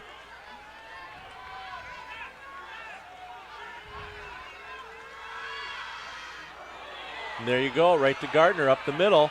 Spins away, still fighting for yardage. Gardner in beast mode, runs over General. You do not see that happen very often. She's working hard out there. Picks up 4 on the play, brings up 2nd down and 6. Here you can see in the replay, she gets through a couple tackles, then she pretty much pushes away the whole line. Runs over Vicky Eddy at the end. Long pass. Oh! Almost complete to Ashley Austin Bean. Not able to pull that one in. These Los Angeles receivers have to be just kicking themselves. They are so close, unable to come up with a catch. There definitely would have been at least 5 to 10 extra yards after that catch because that that defender was behind her trying to play catch up.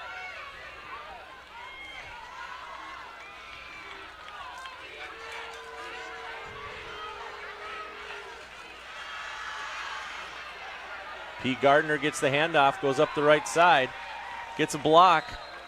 Only manages to get about a yard, though. Stringing it out a little bit too long. He didn't see the offensive line really getting downfield too quickly. And when we talked last night, she said, I'm going to hit that hole and get upfield. She knows how fast Boston really covers very well, sideline to sideline.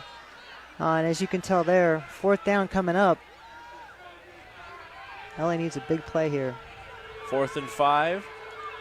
Wiggins waits back in the shotgun.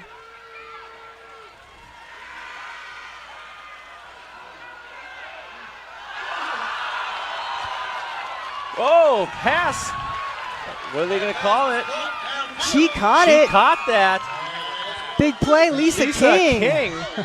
Pulls up the 1st down, 8 seconds remaining. She stayed in bounds, so once they set the chains. Good job of getting that ball snapped, giving your team 5 seconds to try to score before the half. Let's see if we can see this catch by Lisa King. Great what a adjustment. Great catch. Wiggins put the ball right at Lisa's numbers, and King pulls it in. Gets the all-important 1st down for the Warriors. A little back shoulder adjustment. Great catch.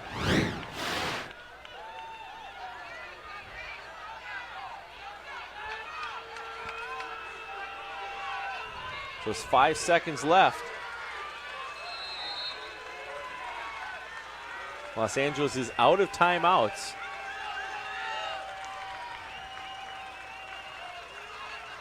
Wiggins in the shotgun. Oh, Does it? And it's intercepted. Picked off by Brooke Gauss. Number 6, Boston. oh, she's got some She's room. still coming. She gets another block. She's running up the sideline. She's made to the 50, the 45, the 40. Finally pulled down at the 40-yard line by number 43, P. Gardner on the tackle. Gardner makes a touchdown-saving tackle there. But Boston ends the half as they had hoped with a pick. Let's see if we can see this again, the interception here. Triple coverage, that's just a tough throw trying to make. It's halftime, right? How much room you Gauss got? with an interception, runs up the sideline, picks up a few good blocks there from her offense, looks around, sees that she still has plenty to go. Gardner's the only one left to beat, but Gardner comes up behind her and is able to pull her down.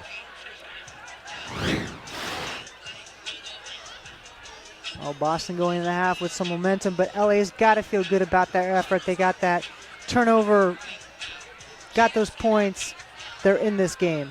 And what a great first half it's been. You know, Boston Renegades comes down. They have a couple touchdowns by Bonds, a touchdown by Pasquale. We got a touchdown for the who got the Warriors touchdown again?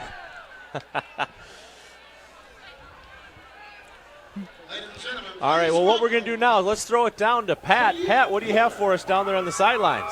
Right now, I am here with the Boston Renegades head coach, John Johnson. Coach, 21-6, you had a little slow start. What do you have to do to continue the dominance that you're showing right now? Well, we just got to get back to the basics. We got to stay aggressive. There's some fundamental errors still happening out there, so we got to keep grinding. We got to clean up some of those errors, and we got to be stout. Tell me, what does it feel like to have a player as versatile as the MVP of the WFA, Shantae Bonds? I mean, she's outstanding, and you can see it tonight. She's all over the place. She's making plays. She left a few plays on the field, so we're looking for her to step it up in the second half. Also, let's talk a little about your quarterback, Cahill, who's been here a long time, 2 national championships, trying to get that 3rd. Well, she's a leader on this team. Like everyone else on this team, she's got to do her part. She's got to play within the confines of the system, the structure of the system. But we're looking for her to have a big second half. Well, thank you, Coach. Good luck with the second half. We'll be back with more halftime action with the WFA 2018 National Championship.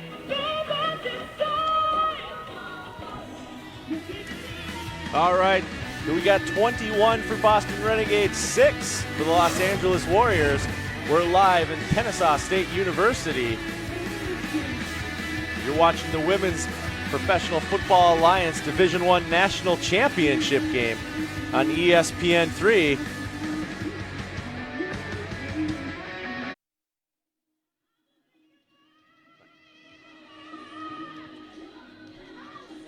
Welcome back to the Women's Football Alliance 2018 National Championship Division I game between the Boston Renegades with 21 and the Los Angeles Warriors with 6. We're going to send it down to Pat Brown with an interview with the commissioner of the Women's Football Alliance, Lisa King. Pat? Welcome back at halftime at the 2018 National Championship game. I am here with the commissioner of the Women's Football Alliance, Miss Lisa King. How you doing, Lisa? I'm doing great. Great weekend. Let's talk a little about this weekend. We got the biggest Division I championship game coming up between the Los Angeles Warriors and the Boston Renegades. Let's talk a little bit about that game and what you think is going to happen. Well, it's anyone's guess, really. I mean, we've got 2 teams that have never played before. They've never played each other. They've never played a common opponent from 2 different sides of the country. So it's really kind of anyone's guess who can actually win that game. We've got Priscilla Gardner for the Warriors. She's the MVP of the American Conference, so she's going to be a person to watch out for because she's an amazing running back. And then you got Allison Cahill for Boston, who's an amazing quarterback. So it's really anyone's guess, really. You also got the Player of the Year, Ms. Shantae Bonds from Boston as well, right? Absolutely. They got Shantae Bonds, who's all over the field playing offense, defense, special teams. So she's an amazing athlete. Let's talk a little bit about the other 2 national championship games, Division I, the Orlando Anarchy and the Arkansas Wildcats, and the Minnesota Vixen and the New York Sharks. Yep, the Division III game, Orlando Anarchy. They won against the Arkansas Wildcats, which was actually a rematch of last year where the Arkansas Wildcats had won. So it was kind of cool to see Orlando get a second chance and actually take down the people that took them down last year. So that was kind of cool. And then Division II, I mean, who can beat the Minnesota Vixens versus the New York Sharks? I mean, the two long-standing organizations in women's football playing against each other. I mean, it was a treat for everyone. Came down to the last possession, so that was a great game. Let's talk a little bit about what your responsibility is in promoting women's football throughout the country. Well, I mean, number one, we want to give support to the players, and we want to give support to the owners. But what we like to do is we like to recognize the athletes. We like to recognize the best players and the best teams in the country and put them on a national stage for everybody to see them compete. We've got the All-Americans back here putting on a great show. And our goal really is to show that women can play football at a high level. This is not just women playing football. This is women playing football really well at a high level. And if people want to see good football, then they should come watch. Let's talk a little bit about these ladies actually pay to play. You got career women, you got mothers, you got people that are in the corporate world. Let's try to move the trend and let them get paid for time, right? Yep, it's a slow process. I mean, first we got to develop the product, and every year we get better and better. We get more and more teams. The football gets better and better, and it's really about attracting people to the game and getting them to watch and getting them to realize it's just not a sideshow. It's really amazing. And we're starting to get recognition. USA Football has helped us out this year, and you know, it's only a matter of time before the NFL kind of takes a look and kind of helps us out as well. Some big corporations could help, but hey, we're doing it. We're playing amazing football, and if people want to come watch, we'll be here. How many total teams are in the Women's Football Alliance? We had 64 teams this year in 3 different divisions. All right. Well, I want to say thank you, Lisa King, for taking your time out. This is Pat Brown. We'll be back with more halftime action at the 2018 National Championship game.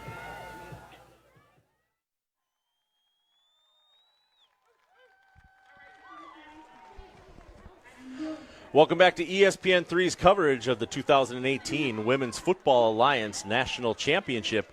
Boston Renegades holding on to a 21-6 lead over the Los Angeles Warriors. We're going to look at some highlights here from the first half of the game.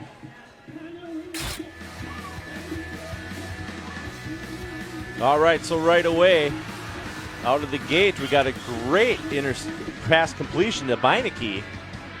Oh, then you got Bond's touchdown. Gets slippery, makes a good move here. Cahill was on target most of the first half with her receivers.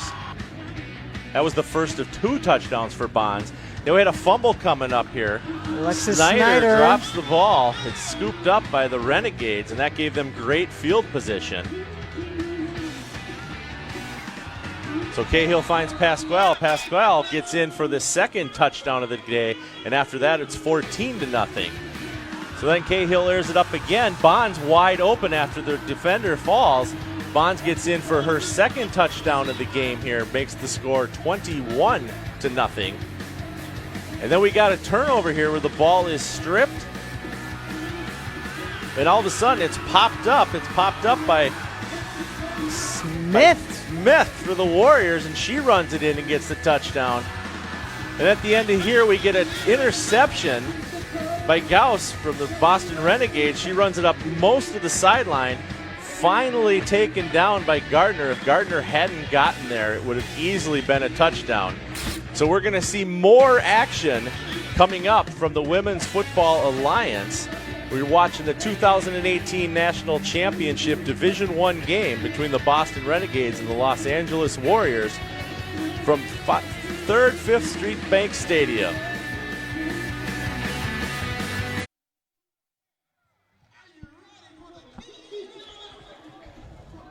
Welcome back to the ESPN coverage of the Women's Football Alliance 2018 National Championship Division I game between the Boston Renegades and the Los Angeles Warriors. Brian Sweeney here with Donna Wilkinson. Donna, what are your thoughts on that first half? What did you see that you liked, that stood out to you? Well, I like the way Boston moves the ball, the way they're consistent. They get big plays from their playmakers, Bonds.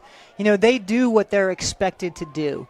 Los Angeles, on the other hand, they got a big break. They got what they needed to keep in this game. But Boston makes great halftime adjustments, and I want to see what they do to try to even get tighter on this defense. LA's got to come out with something big. All right, well, we're going to see what we're going to happen. We're going to have more game coming up here. So you're watching the 2018 National Championship Division I game on ESPN 3.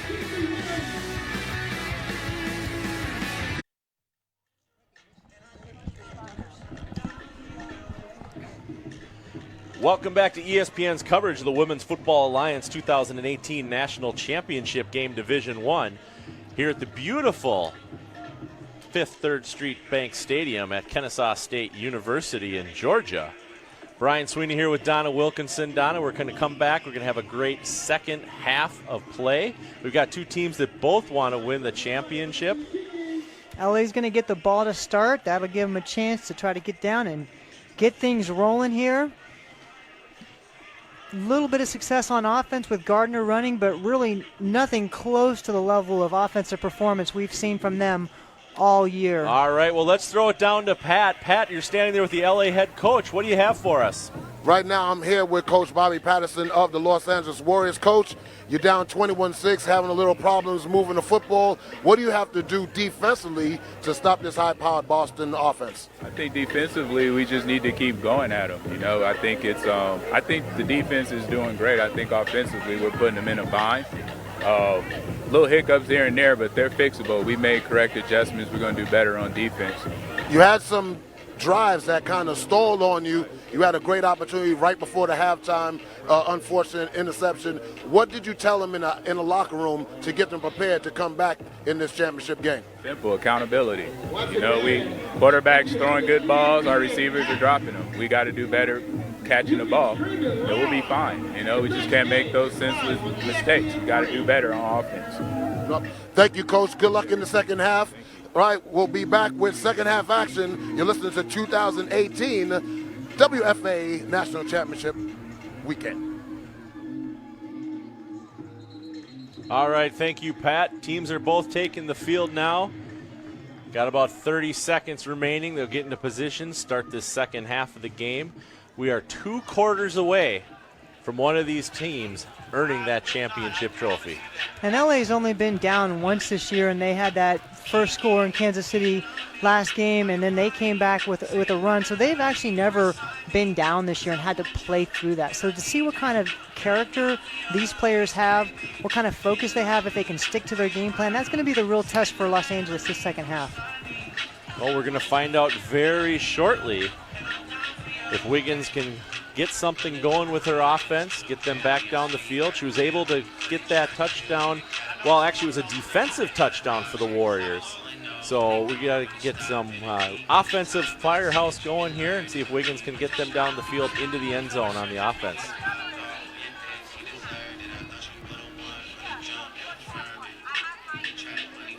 So here's a question for you, Donna. Boston's kicking off. We've seen what they've done the entire game. They'll keep doing it.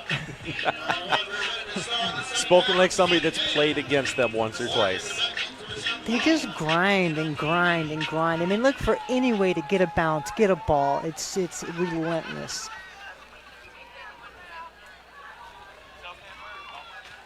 And you were right. Austin Bean gets the ball, picks up a few yards after the start. Tried a little trickery there with a fake kick from one kicker and come back the other direction. Does not fool Los Angeles. Los Angeles is getting ready now. They're going to be first down and 10 from the Renegades 46-yard line. 44 they're going to mark it at.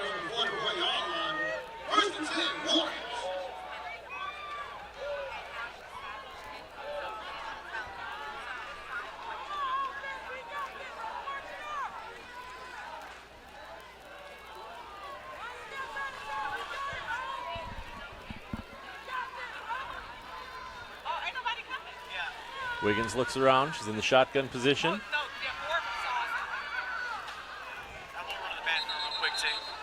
Hands off to Snyder. Snyder gets up a little bit before she's pushed back. Yeah, I really want to see if Los Angeles can stick with this game plan of getting that run game. They really haven't established it the way they would like to. They've gotten a few little creases where they've been able to get some good yards, but just stick with that. You know, you got to keep grinding it out and keep putting the pressure on this Boston defense. Gives them a couple yards on the play. 2nd down.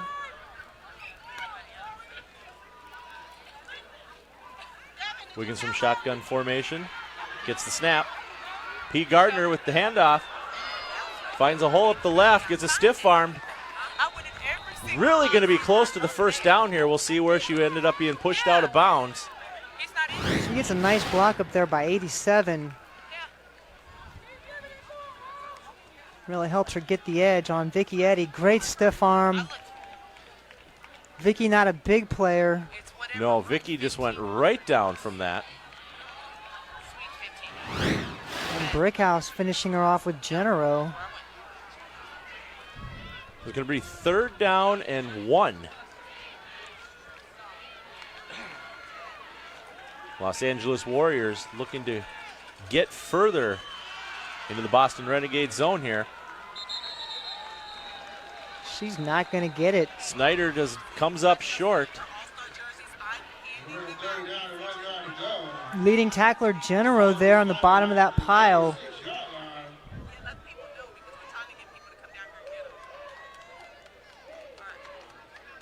We do have a penalty on the play. Penalty is going to give the Warriors a 1st down. Personal foul, looks like a hit to the head.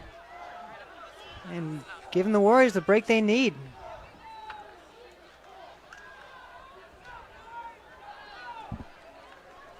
So this is actually going to move them in the red zone. So it's going to be 1st and 10 from the Renegades' 20-yard line.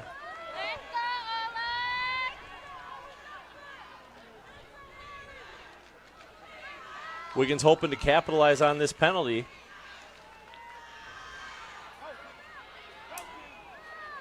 Hand off to P. Gardner. Gardner finds the hole, gets spun around to the outside, taken down.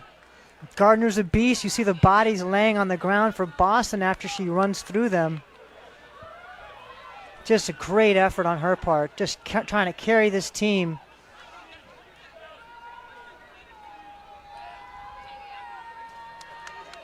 Picks up about 5 yards on the play. We're looking at 2nd down and 5, 12:45 into the 3rd quarter. But we still got somebody down for Boston. So we're going to have an official timeout here while they tend to an injured player. It looks like that might be Vicky Eddy.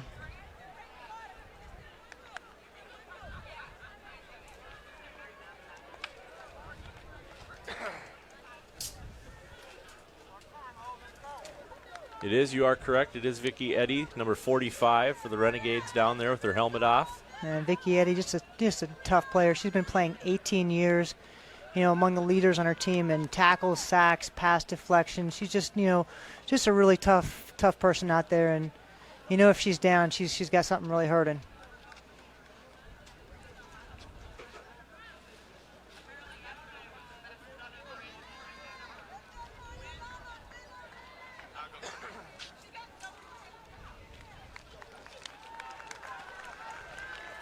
Looks like Vicky Eddy's up, trying to walk off on her own power, in a lot of pain. We'll see what happens there. She's from Warburn, Massachusetts.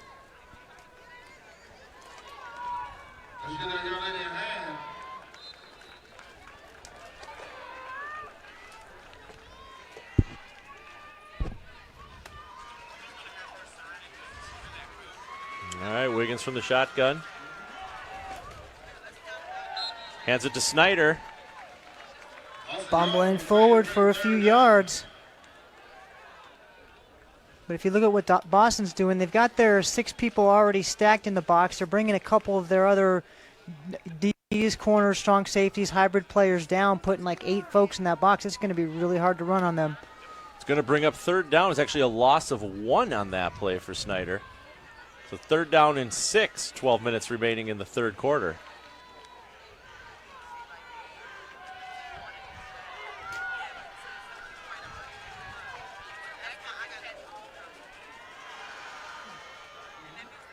P. Gardner finds a hole, gets a little bit of yardage. Not going to get enough for the first down, though. Looks like she might be about 2 yards short. And Snyder missed a block that could have really given her a chance to get some yardage there. Gardner doing it on her own. Genero pleased with her results on defense so far this evening. She's been in on a number of tackles, including that one. Yeah, she's got real good ball awareness. She's all over the field, really sniffs out the play.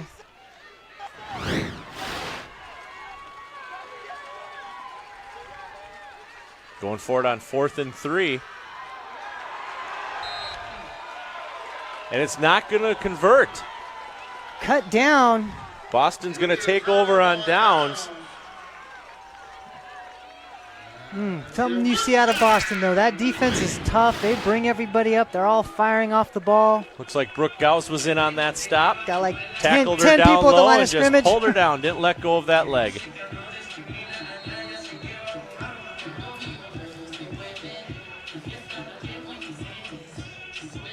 So now we're getting an opportunity to see what changes Boston did to their offense during halftime.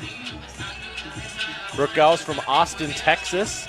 Number of good football teams from the Women's Football Alliance have come out of Texas over the years.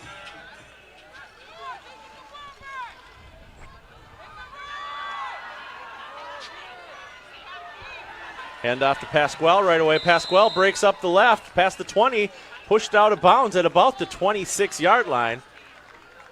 Big crease off the side there. Number 30 giving her a good block. Going to see where they officially mark it at here. 27-yard line, they're going to give it to her. So 1st and 10 from the 27. Here you can see she gets a good block there from number 75. Bonds throws a block, and that gives Pasquale that extra room she needs to pick up that first down.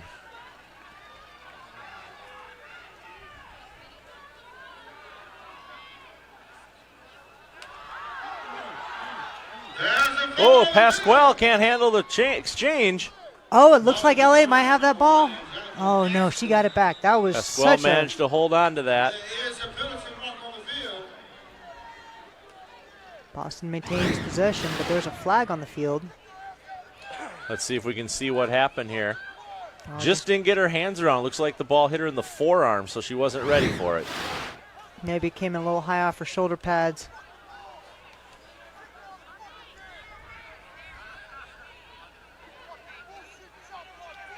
Personal foul against the Warriors.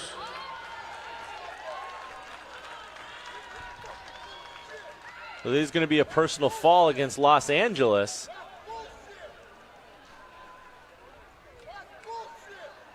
LA already equaling their penalty total for the season that they average per game, and we're here starting the third quarter.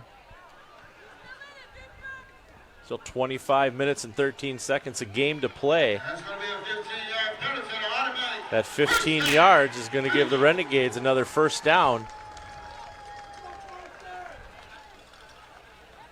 Warriors need to concentrate on keeping their defense off the field. And unfortunately, these types of penalties is keeping them on the field. Cahill from the shotgun. Over to Pasquale. Pasquale gets a block. One of their favorite go-to plays, little wide receiver screen. Get that offensive line down their block and let your talented receivers make some moves. Pulled down at the 45-yard line. 46-yard line, so they're going to give her second down. Looks like about 4 to go.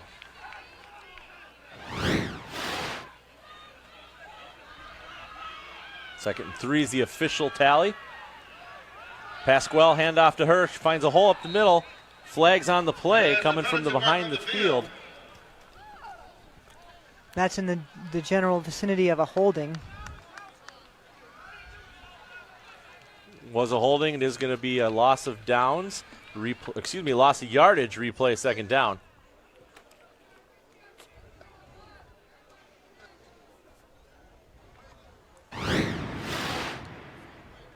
That penalty will go against the Renegades.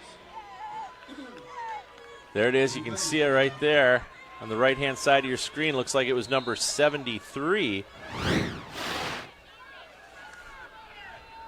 Might have been 72. Jersey's folded over.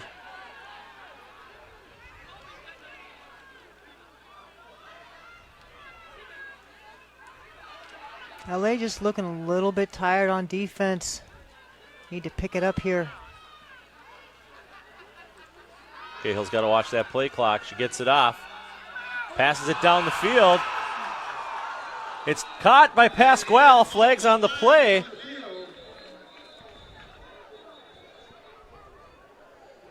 That's a tough matchup for Susie Lynn to cover Pasquale coming out of the backfield or coming off the edge like that. Linebacker Got speed flags on on the receiver. field in two different locations, one back at the line of scrimmage and then one where the pass was caught.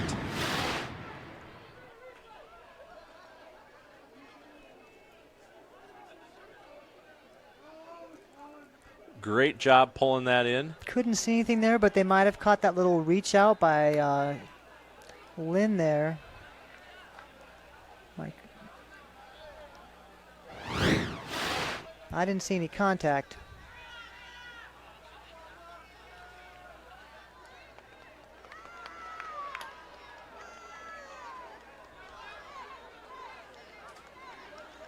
So the two penalties do cancel each other out. We'll replay the down. Looks like we had an ineligible player down the field and a pass interference call. So it's still going to be 2nd and 13 for Boston. 8:58 remaining in the third quarter. They're up over Los Angeles, 21-6.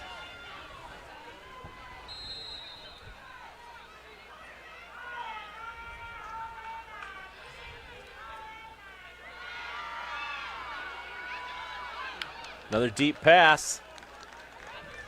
Throws it into no man's land. Closest receiver was Lauren Young, number 8 from the Renegades. Young's a name we haven't mentioned yet this evening. Boston trying to get settled back and get themselves back in their groove. Cahill looks to her coaches, finds out what to do on 3rd and 13.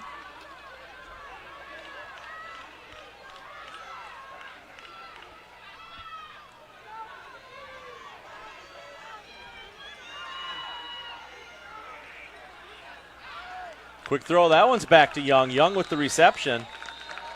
Only gets about as far as the original line of scrimmage, though, so it's going to bring up 4th down.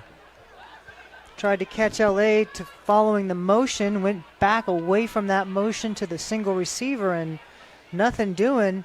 LA going to get themselves off the field here in the third quarter with 8:21 left to go. So indeed, we are back to the original line of scrimmage. It's 4th down and 10. Boston to punt. Just teams that are left? Of course, they fooled us before. There's 6 teams left?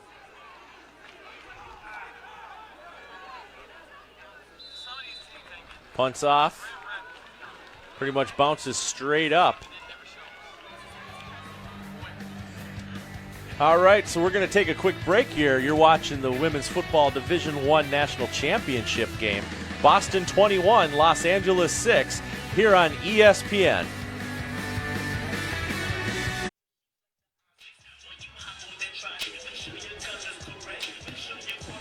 Welcome back to ESPN's coverage of the Women's Football Alliance 2018 National Championship Division I, where Boston is leading Los Angeles by a score of 21-6. I'm Brian Sweeney. Here with me is Donna Wilkinson.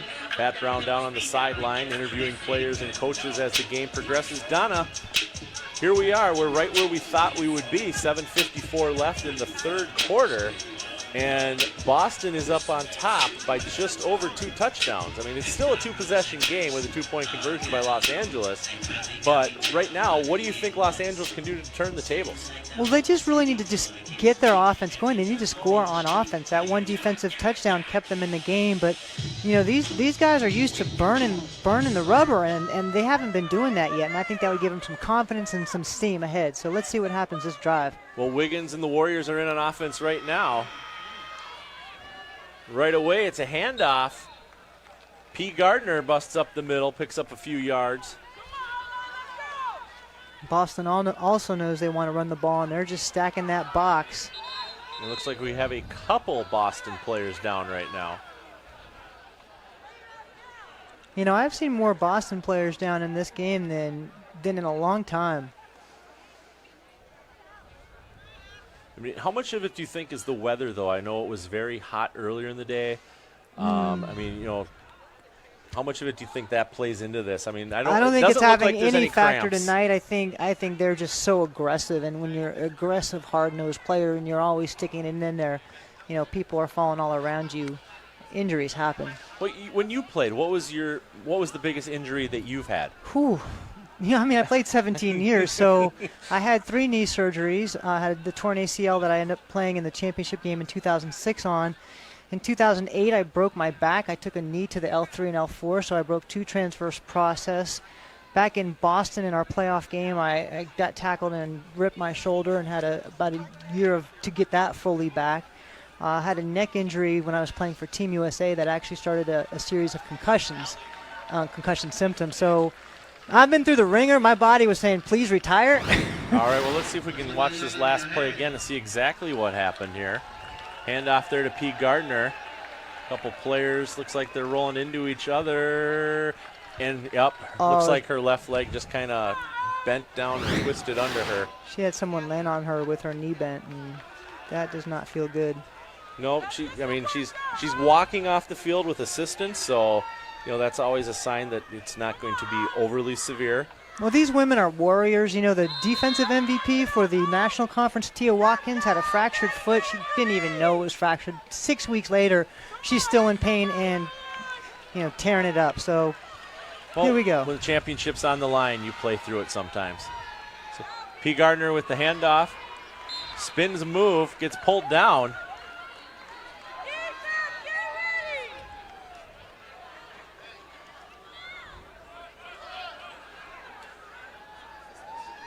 Genero on that tackle again.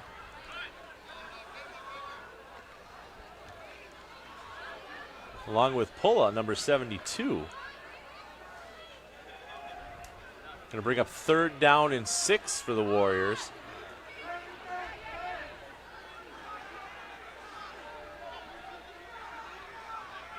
Bonds and Brickhouse deep. And they're going to punt.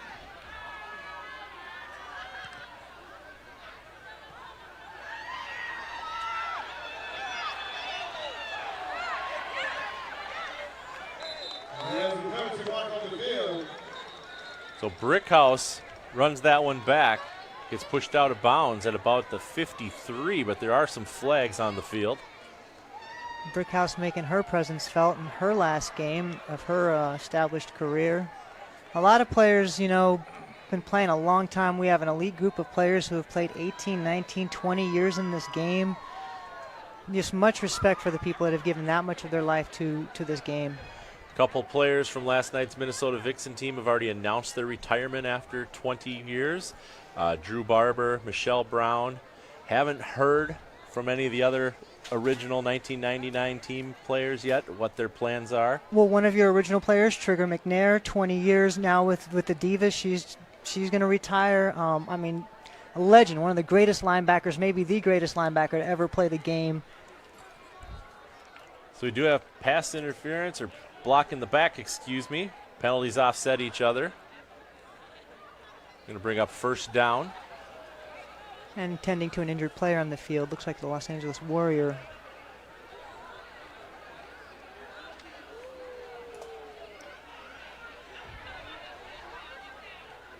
So one thing else I've noticed this evening with this game is the fact that the officiating crew is a mixture of both men and women, which is great to see. I know there's not a lot of female officials in the NFL. I think there's 2 right now.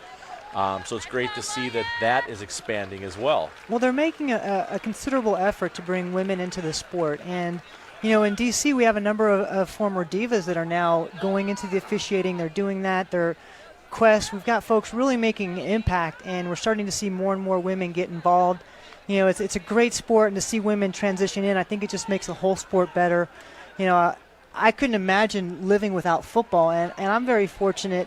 This year, I just got hired by the NFL. I'm going to be working at the Redskins home games as a uniform inspector on the sideline. So, you know, I've had an opportunity to play with the best of the best. Now I'm going to go and be watching and really in the mix in a different level. And this game has given me so much that I'm so grateful just to be here now in this moment. Well, congratulations on that. I'm assuming this was the official announcement then? I suppose it is.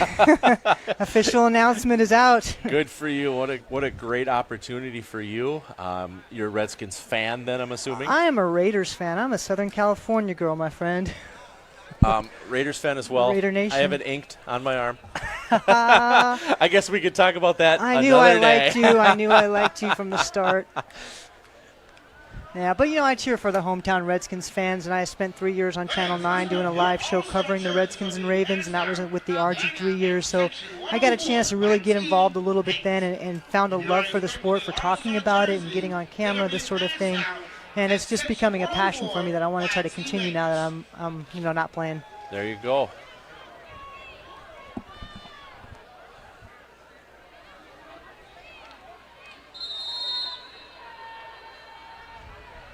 All right, so with that said, Lisa King punts the ball again. This time lands out of bounds at about the 35-yard line. So Boston will start in their own end, 1st and 10, with 6:16 left in the third quarter. They lead the Los Angeles Warriors 21-6. Well, one thing that I've typically seen from Boston coming out of halftime is they tend to get better in the second half. In this half, I have not seen them turn it on and make those adjustments yet. Just struggling a little bit to get it back. So let's see what happens this drive if they can really get things back to Boston form. Well, Allison Cahill comes in, checks with her line, makes sure everybody's in place.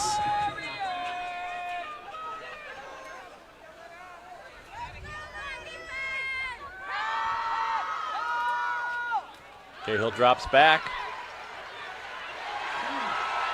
Pass is caught. That's Young. Young up the sideline to the 40, the 35, the 30. Gets a block to the 20, the 15, the 10. She's to the 5. She's in the end zone. Touchdown, Renegades.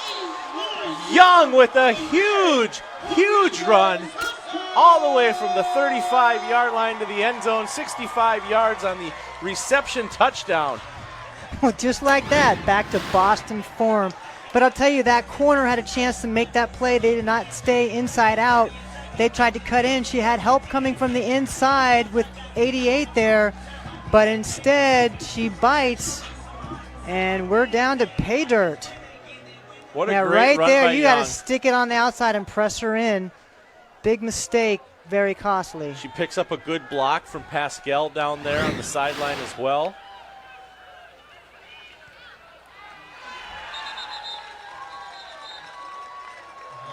The point after is good. And just like that, Boston is now up 28-6 over Los Angeles. 5 minutes and 57 seconds left in the third quarter. Women's Division I WFA National Championship here at Fifth Third Bank Stadium at the beautiful Kennesaw State University in southern Georgia. Well, last game, Boston and DC. Boston went up early. They went ahead 2 scores. Looked like they were starting to pull back. DC came back, made it a game, got within 2 points, and missed that 2-point conversion. So there's still hope for this Los Angeles team if they can keep the press on, stay focused. You know, the tendency that players have, though, is when they're down, they start feeling down. And if you feel down while you play, you can't make plays. You got to play up as if you are down, as if you are up. And let's see what Los Angeles we still does. got over 20 minutes of football left, and Genero is already in the field there getting the fans pumped up. She wants them to start the party early. Well, this Boston team is hungry. They came in here to the national championship last year, faced Dallas. They were feeling really good and just had a heartbreaking loss. And to come back from that and to make it back to the national championship, that's really hard because once you've lost that game, it takes so much out of you. You know, as a team, everyone has to reevaluate what they want to do if they want to come back. And they've pulled back, these veterans. A lot of guys came back and said, I'm going to give one more year just to try to take this championship. And right now, all of them are so happy that they've made that decision. Oh, I think gonna Boston see what got happens it. Here. Oh, lucky bounce. Good job, Lisa King. Picks that up. That was risky, but they're on it now. They know Boston's going to be kicking it funny.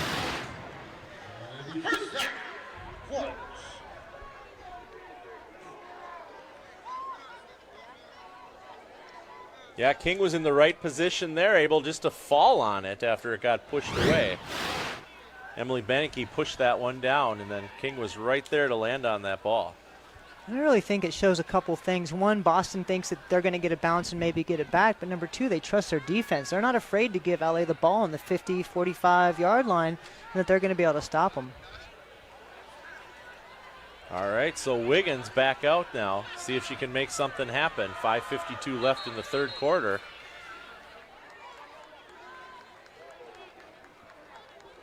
It looks like we're going to get a delay of game penalty. We talked a little bit earlier about that play clock.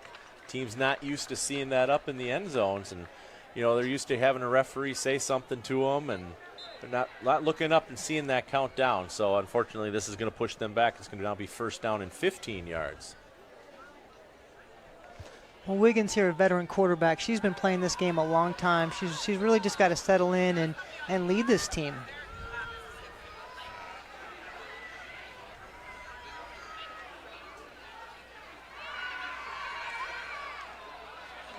Wiggins drops back with the throw. Pass is complete to Robinson. Robinson picks up a few blocks and gets all the way down to the 21-yard line. Robinson, their number one receiver, coming up big again. Tough to bring down. Bulldozes a couple defenders on her way. General finally is the person that takes her down.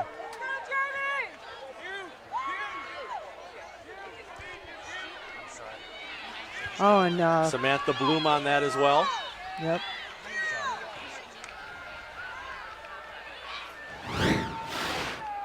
So now the Warriors are looking to see if they can get into the end zone. They're first down and 10 just outside of the red zone from the 21-yard line. 5:18 remaining.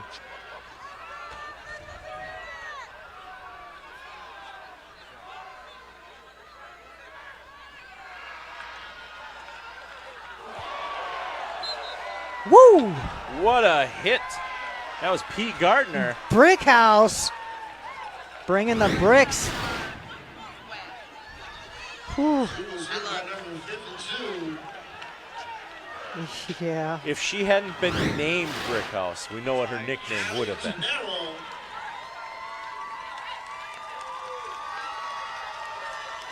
Yeah, really making an impact on this game tonight. Picked up 2 yards on the play. Brickhouse from Boston, Massachusetts. Second and 8. Wiggins from the shotgun. Hands off P. Gardner. Gardner finds a little bit of a hole, breaks free a little bit. Finally getting pushed back. You can just see how strong she is. And when you stand next to her, she's a very big, powerful. She's got strong shoulders. She's a tough back to bring down. Ripped shirt.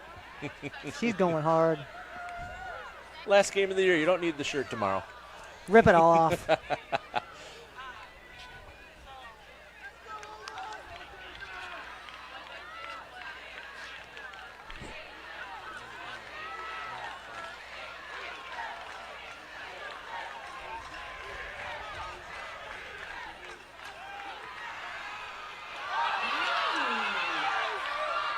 Pass complete. Pass complete to number 87.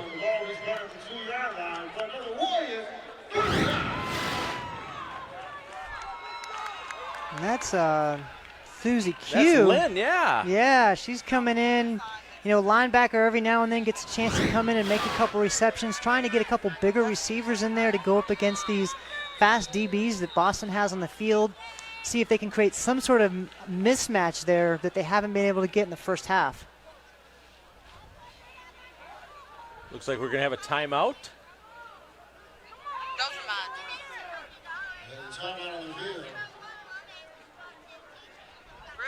First and goal for the Warriors. No, they're not. This is the deepest they've been in to the red zone this entire game.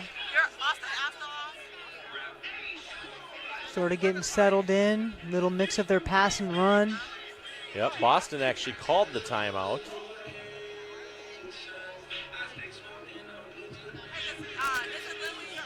So we'll see what happens here. Now we talked a little bit about women officials, women owners. I believe most of the teams are owned by women in the WFA. Yeah, I know so Minnesota is owned by a woman. Obviously, Los Angeles. You've got the Divas. Well, Divas are owned by Paul Hamlin, who's actually Allison Hamlin, our former quarterback's father. And he bought the team to support his daughter and just help build that into such a beautiful dynasty for 18 years now. But yeah, the women have really made an impact in this sport. They're starting to transition now, like we said, more to the NFL. But you know, they got to lock in here, and we've got to really have a pulling together because the sport tends to fragment. You have the best teams wanting to play each other, and then they're trying to figure it all out. But we're here now, and this is the best of the best right here. All right, so we're at 1st and goal. Wiggins in the shotgun position. Oh, whistles before the play is called.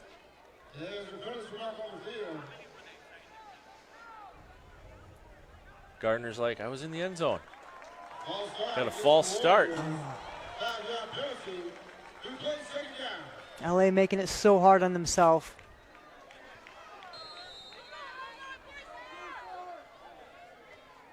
So it's going to back them up to the 7-yard line. So we're at 1st and goal from the 7. Right there, you can see number 75. I just think everybody else had a late start, no? That was Hillary Crook. Oh, excuse me. Caitlin Hill takes the snap, hands it off to Pete Gardner. Pete Gardner rolling. She's still fighting for it. Does she break the plane? Does she break it? We're waiting for a signal. She's down on the 1-inch yard line. They're not going to give it to her.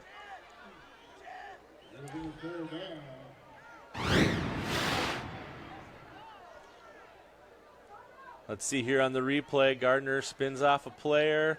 She's fighting for every yard. Brick house.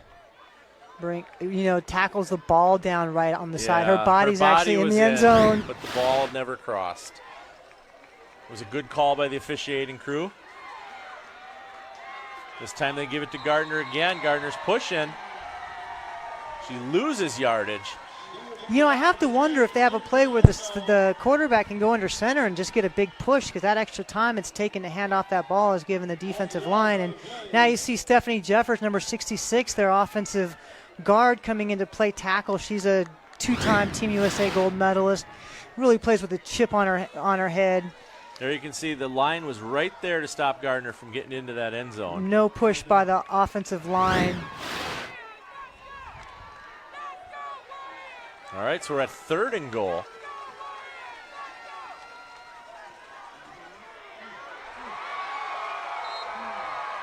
This time it was handed off to Snyder, and Snyder fails to get in. 4th down. Well, you're going to get 4 shots to try to score a touchdown. If you can't do it, you really got to feel bad. I'm having fun watching Genero. Looks like she really enjoys this game. So here's Snyder with her attempt at the end zone. Snickers gets her knee rolled up. Very fortunate she didn't get injured on that play. There we go. We're at 4th and goal. Wiggins decides to pass it. It's passed to King for the touchdown. Wiggins to King for the touchdown. There's a flag after the play.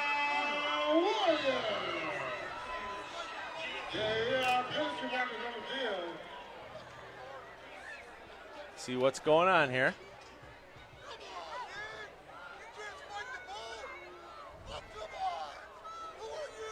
It looked like that was after the play, like on the celebration.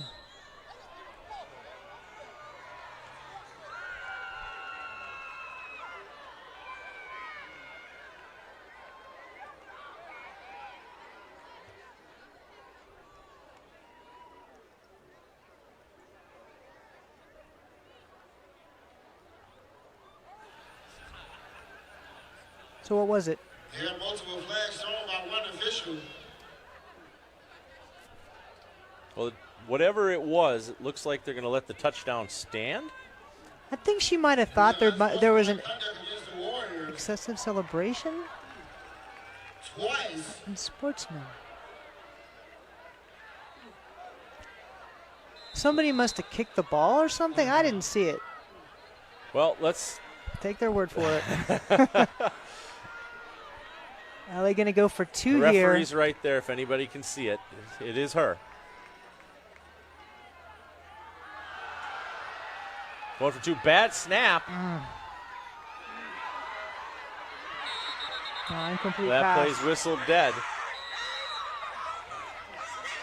So with that reception by King, Los Angeles Warriors now have 12. And the Boston Renegades with 28. See if we can see the excessive celebration.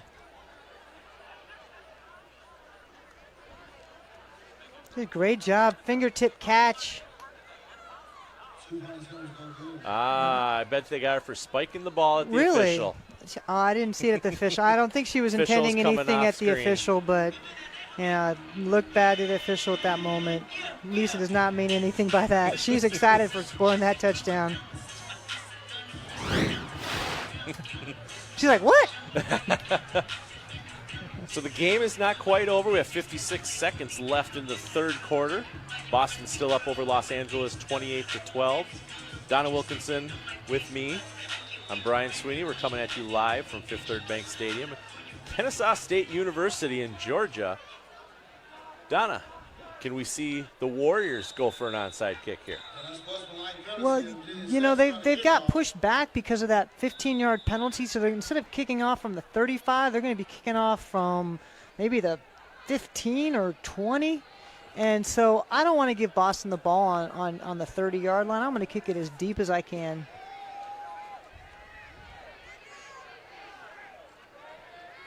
Officials are still trying to figure out where exactly we're going to kick the ball off from. Well, if it's a 15-yard penalty, we can mark it backwards. I have this little...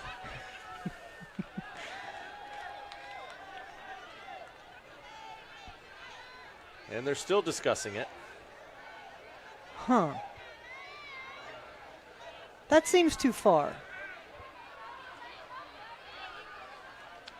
10-yard line. Okay, folks, here we go. All right.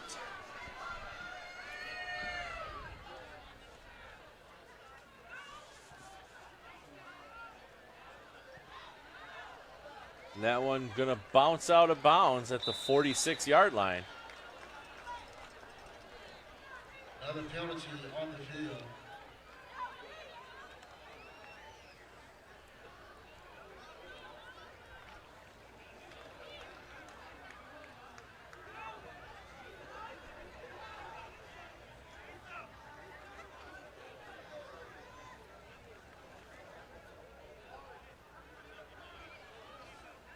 King making sure that she doesn't have to re-kick that before she throws the tee off.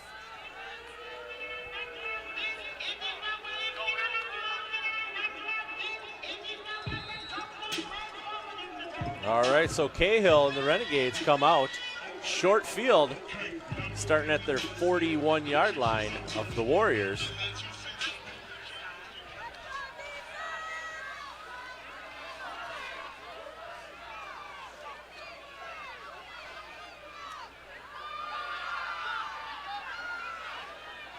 Hands off to Pasquale. Robinson up on the tackle. Picks up about a half of a yard. Going to be 2nd and 10 officially.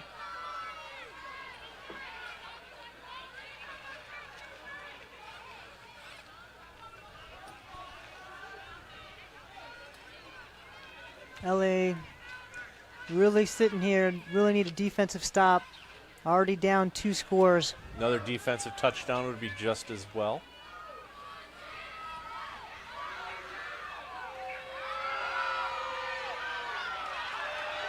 Hands off to Pasquale. Pasquale. Oh! Q with a hit. What a hit. That's Susie Lynn, leading tackler for the Los Angeles Warriors. And she shows why right here that she was a leading tackler. Well, she had 11 tackles for loss, and you can see she just drives on that ball and swallows up the running back. Warriors 12.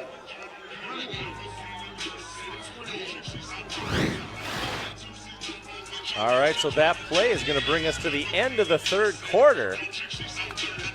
You're looking at a score. The Boston Renegades with 28. The Los Angeles Warriors with 12. You're listening to coverage and watching it on ESPN Women's Division I National Football Championship from Kennesaw State University's Fifth Third Bank Stadium.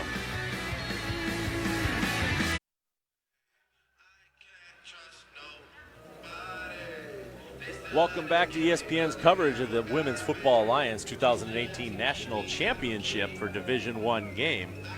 Boston is ahead right now over Los Angeles by a score of 28-12. Let's throw it on down to Pat. Pat, what do you got? Listen, there's only 15 minutes left to decide who's going to win the national championship in Division I. Right now, Boston in full control, 28-12.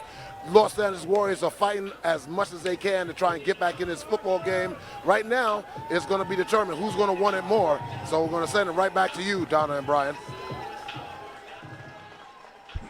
All right, Pat, thank you very much. It's going to be an exciting fourth quarter for sure. Boston with the ball. Third down and 10 to go. They've got Cahill in the shotgun.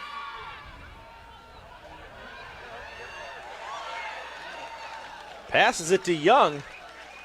Lisa King on the coverage, just giving a lot of room. Too much room there for easy completion. You know, Boston again is going to go for it here on fourth down, feeling very confident in their defense.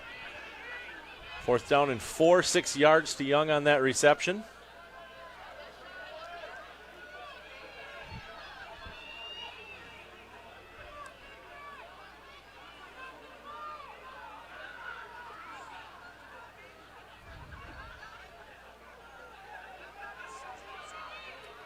Got to watch that play clock.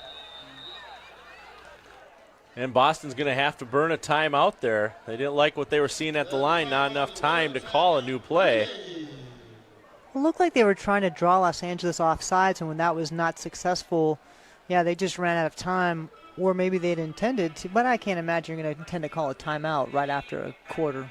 No, and in kind of a flip-flop of the first half, Boston is the team using the timeouts this half. Well, I don't feel that they're going to need them to try to stop the clock at the end of the game. So, you know, they can burn them when they need to at this point with a 2-touchdown lead. Los Angeles is the one that's going to need to try to keep that clock stopped.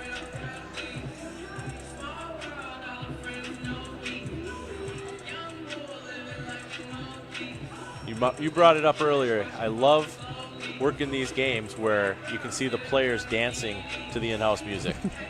Man, you're out there, you're feeling it. This is the greatest feeling in the world, to put those pads on and stand out there. You got to feel it. All right, let's see if Cahill likes what she sees this time.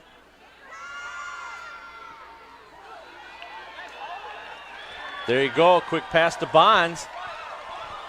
Bonds ends up getting up. Bonds drops the ball, bounces right back up into her hands. Wow, a lot going on that play. Picks up the first down. So back to that little wide receiver screen, get everybody out in front blocking. Right there, she's so lucky that there was not a Warrior around. The ball literally bounced right back up into her hands so she could continue and get that first down.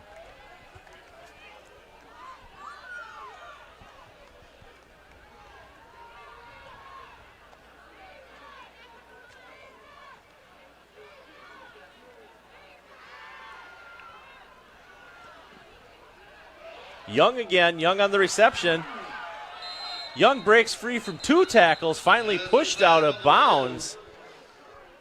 Poor tackling by the Amazons, little arm tackles. You got to bring her down. You got to wrap. You got to bring your chest through. Leandri Smith finally is the person to push her out of bounds. We got a penalty on the play.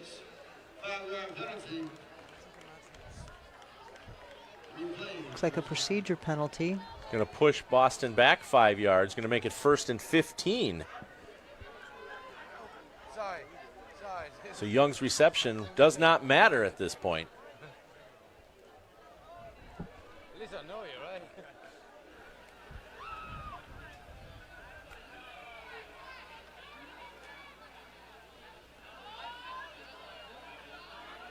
Official's got his hand up, 10 seconds left.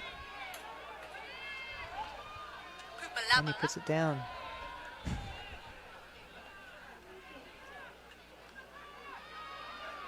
High snap. Hands off to Pasquale.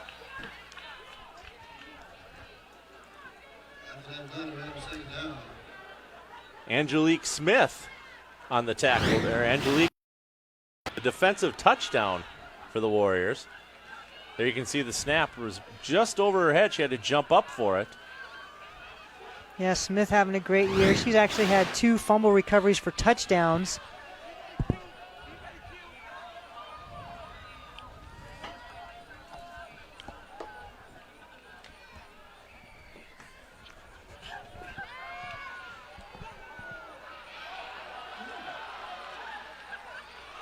Quick sidearm to Pasquale. Pasquale busting through for yards. She's trying to reach for that first down. Not going to give it to her. They're going to give her about 3 yards short, it looks like. Brings up a nice third and manageable, 3rd and 5. Yeah, but that's one of their go-to plays. I mean, you see that over and over again. Get the ball out in your receiver's hands. Everyone's downfield blocking. That offensive line works hard.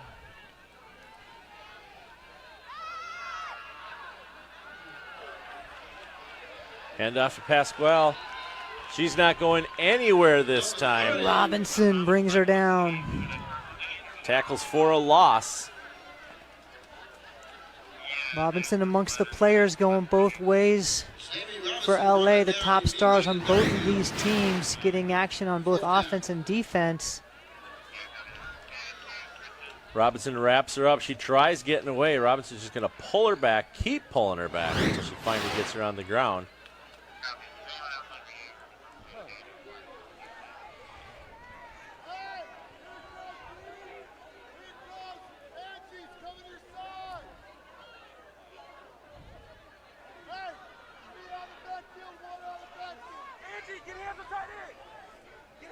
Renegades, of course, going for it on 4th down.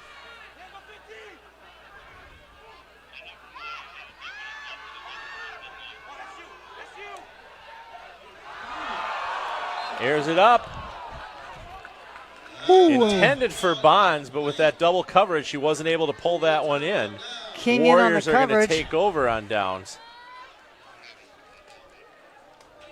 Yeah, you really see a lot of these players. King going both ways now.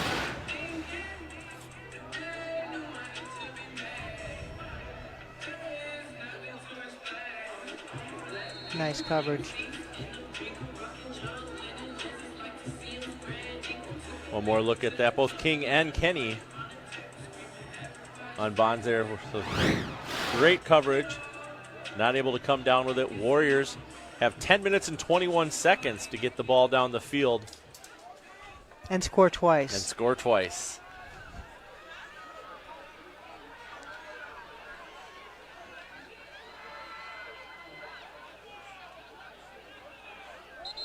P. Gardner. More tough yards up front.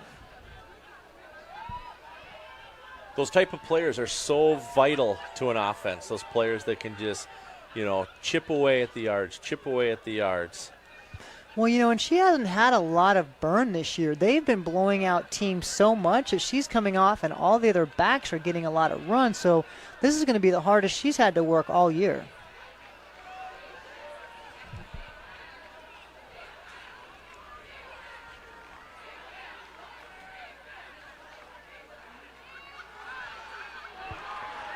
P. Gardner again runs into the back of her own player.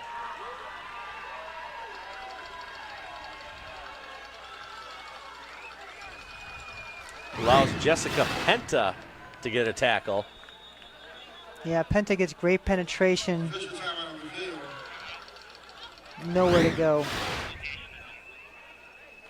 That's the thing when it comes down to that, because you've got great backs on both sides, but when you look at what the offense and defensive lines are doing, LA has not been able to consistently keep enough space and press them downfield to get the yards. We do have an injured player on the field. All right, so what we're going to do now is we're going to take a quick break. You're watching the ESPN coverage of the WFA Division I National Championship game. Boston 28, Los Angeles 12. We'll be right back.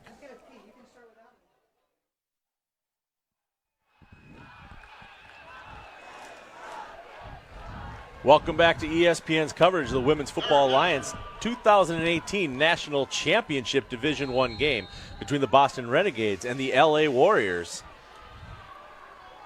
Boston's crowd starting to get live. Los Angeles has the ball. Wiggins looks to pass upfield. And it looked like Genero got there a little bit early. Robinson looks like she didn't have quite enough to pull that one in. We've got 2 penalties on the field.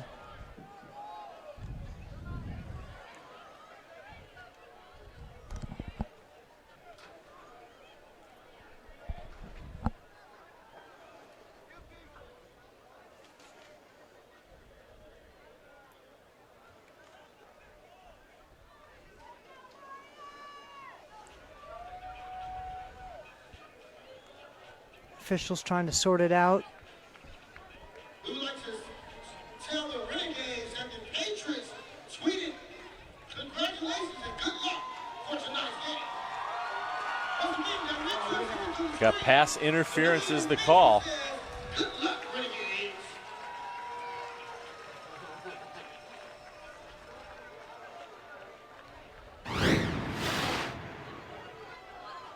Just trying to figure out what that second penalty was. It was back here at the end of the play.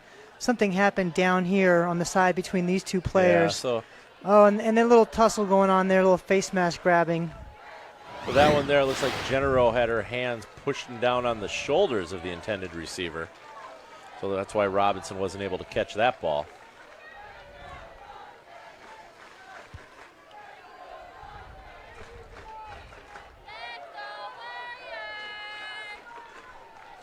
That penalty will go against the Warriors.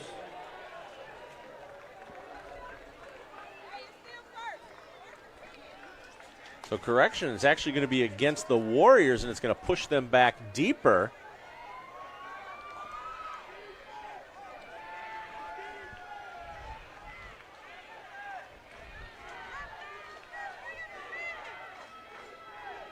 Officials are still trying to get everything figured out exactly.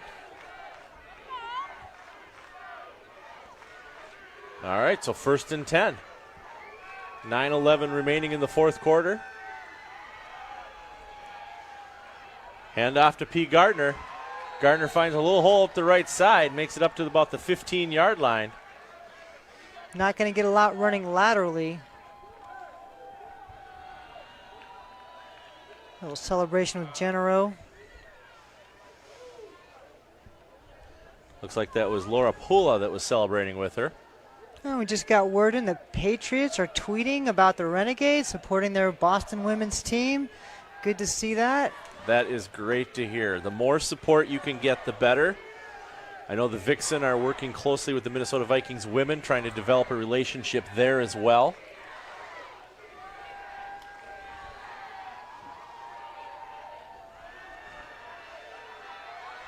B. Gardner coming up the side.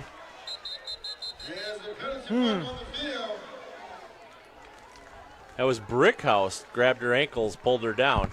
But I've got to say, Mary Rose Roach did a great job of pressing that play up, and then when she got blocked, really acting like she's getting hold and intentionally falling down with the play to get this hold. Watch this great job she does. Because she gets held a little here, but she really does a great job intentionally. Watch her just. Yep. And it was she brings that penalty right there. So great job of falling down when you're getting held.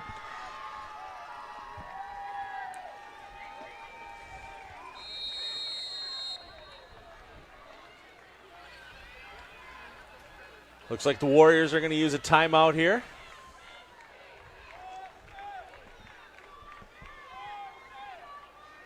Well, down by 2 scores with 8 minutes left. This is a really big stop for them. If they can get a stop here, they really have a chance to stay in this game. But if Boston scores, I mean, they keep the pressure on. So they're going to come back, play after play.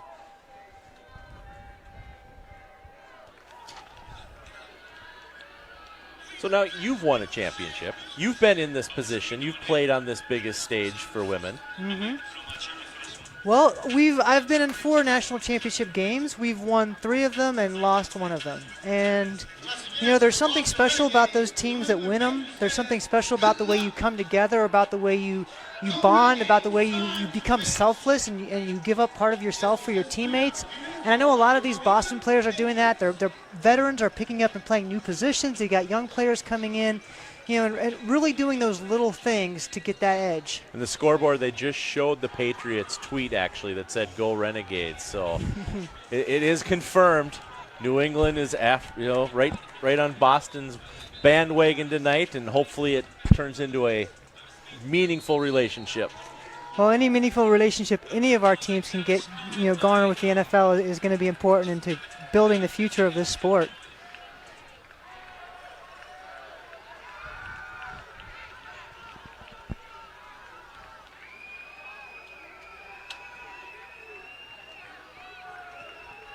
All right, Wiggins waits for the snap.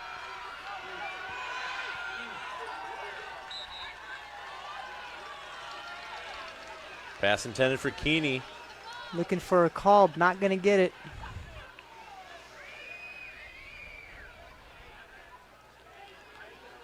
LA doesn't have to get it all in one play here. They need to get the ball out of the end zone. They need to get a little separation from being so deep in their zone. But keep doing what you're doing that's been successful. They've been running the ball well. Gardner's just a beast. 3rd down 15, just over 8 minutes remaining in the game. But maybe you get a little flare out or try to get her in open space somewhere where she can make some moves. You do have a lot of yards to cover here. Warriors do need 2 touchdowns and 2 successful 2-point conversions to tie the game. Oh, Pass was intended for Keeney again. Falls incomplete, just out of her reach. LA's got a decision to make here that should not be too hard of a decision. You got to punt this ball. And now they're bringing on their punt team.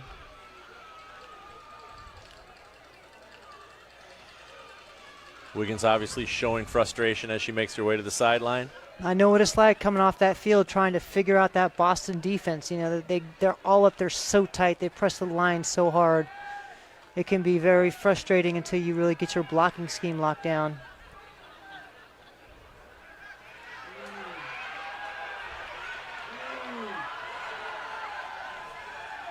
Bonds on the punt return. Bonds into the end zone. Bonds with her 3rd touchdown today, 2 on pass receptions, and now on a punt return.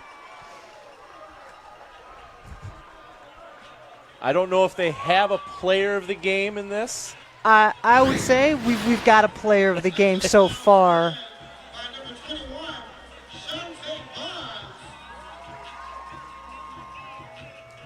Look at those eyes. Look downfield, see who's coming for her. She gets a great crucial block at the end there, number 24.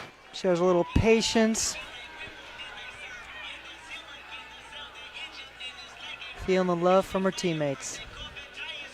At this point, Boston's starting to smell it. They're starting to feel it. They're getting a little more relaxed on their sideline. All smiles.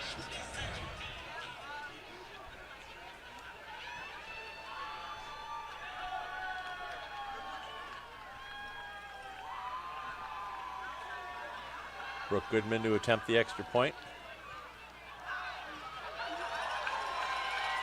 And that extra point attempt is good. And it bounces through.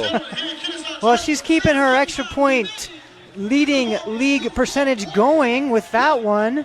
And the lucky bounce. With that, the Renegades increase their lead by even more. They're now on top of the Los Angeles Warriors by a score of 35-12. And Shante Bonds with that 30-yard punt return for a touchdown gives her the hat trick tonight. 3 touchdowns. Yeah, amazing job. Just everything on display that we talked about, that you hear about her, she's shown tonight and really come strong. So now you're Los Angeles. There's only 7:45 left. You're down by 3 possessions. You know, this is where you just keep your heart and your mind and everything focused on the moment in the game, and you just play it out. There's no moment at which you're like feeling that you're done or it's out, but it is emotionally taxing. You know, and you said that you play it out. I have yet to see in any game I've been to for women's football any player quit before the final whistle. We don't, because when you get an opportunity to do something that you've never been allowed to do, you don't quit that.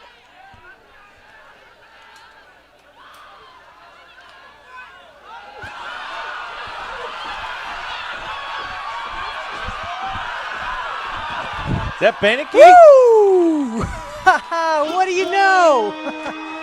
Great job, Emily Beneke. Leading receiver picks up that little squib pass and makes Boston pay for trying that onside kick. Just as we're talking about Boston getting the lead, LA comes back with some life. No, 87. That was Lynn. Oh, yeah, Lynn. There we go. Susie Q, as you called her earlier. Susie Q. Tonight you can join the WFA Women's Football League at the hottest clubs around Atlanta. Great job, Lynn. Happened too fast. Atlanta clubs. Featuring Oakland, Well, you know she's got some hands because besides playing linebacker, she has played receiver on a few plays. She did catch one pass this year for 25 yards during the regular season, and that might be her most important pickup so far of the year. So obviously Wiggins and the Warriors have to go for 2 points here.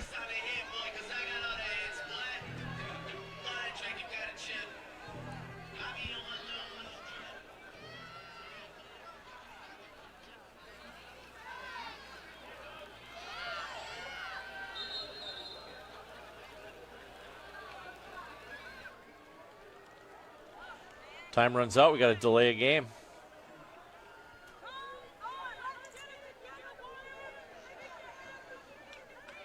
Got to push him back 5 yards.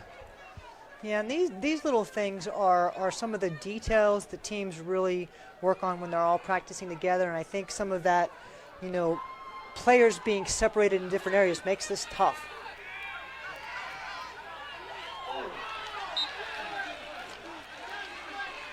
And great defense there. We see Bloom coming up with the play. No good. That was intended for Kenny.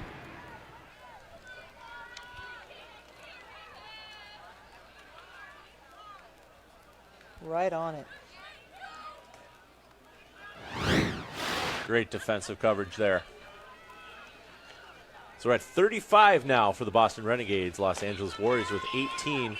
7:37 remaining in the fourth quarter.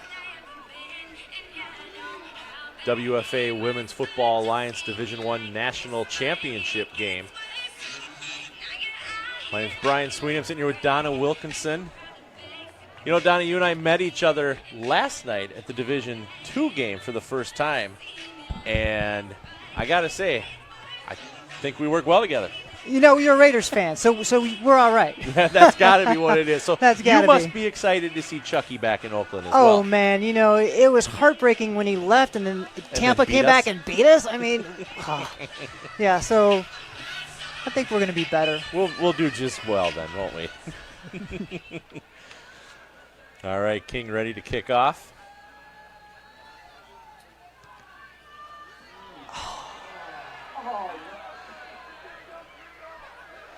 And there's going to be a penalty not going 10 yards.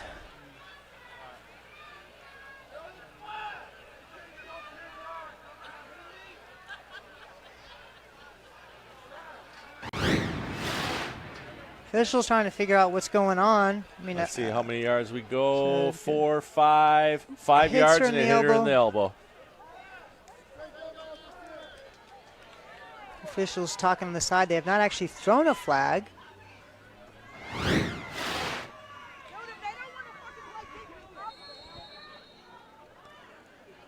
And so they're But they are signaling that it's Boston's ball.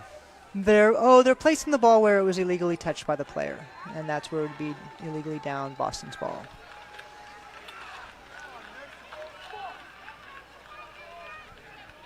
Cahill in the shotgun. Pass intended for Bonds falls incomplete. A third drop for Bonds, our MVP tonight. Well, 3 drops, 3 touchdowns. Balance it out. But I'll tell you, she'd say I want all those catches. She would. However, her the coach would coaching say. staff. Same.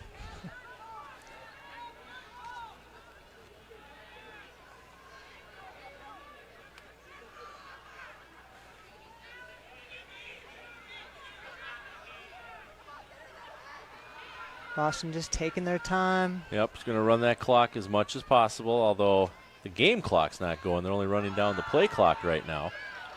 Handoff to Pasquale, finds a hole up the left, gets a good block. She's still going up. She's running down the sideline, the 20, the 10, the 5, into the end zone. Pasquale Angelica with her first touchdown of the game. Ashley Austin being the only player with a chance to catch her.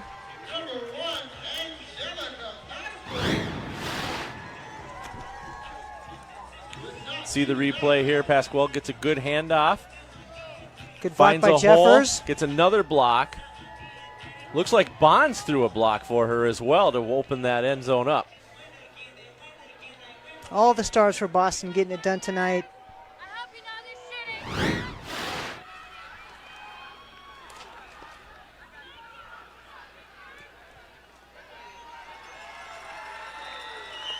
Point after is good.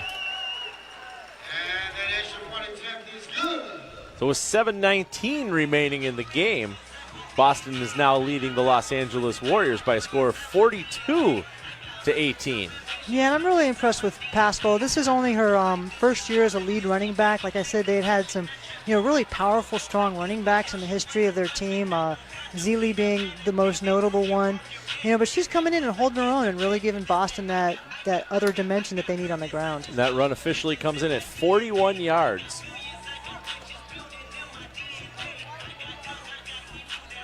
I think we're going to start to see the celebration get a little more hyped up across the field on the Boston sideline. I know that feeling on both sides. And the Patriots better watch out because it looks like there's another ring coming up.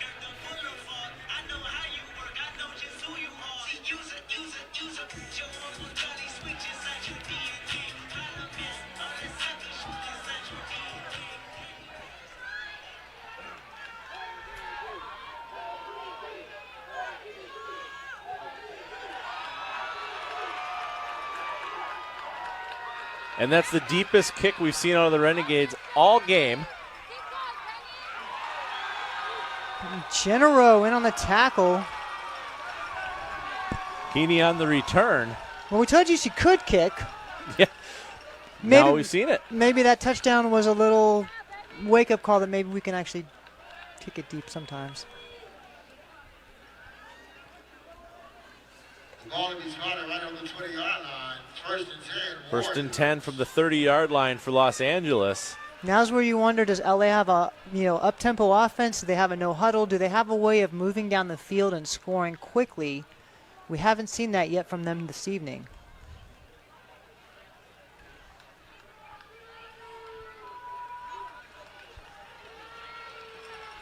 Wiggins lines up in the shotgun. Gardner to her left.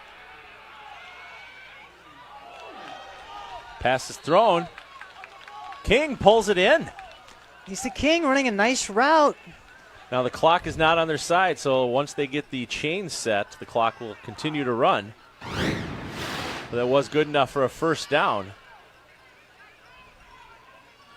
LA getting up to move a little quicker. Not quite no huddle, but a little up-tempo here. Clock continues to run, 6:45 remaining in the fourth quarter. Pass complete to Robinson. There's a flag at the end of the play. Coming up big for her team, play after play.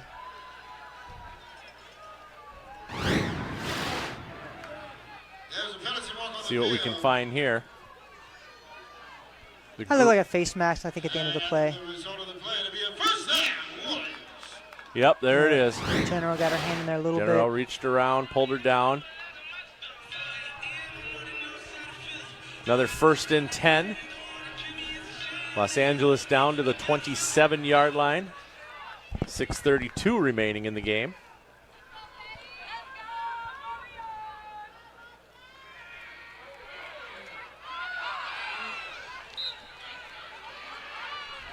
Pass intended for Keeney. And Wiggins under a lot of pressure that time. Gardner came up and made a block trying to give her some time, but Boston's just all over it.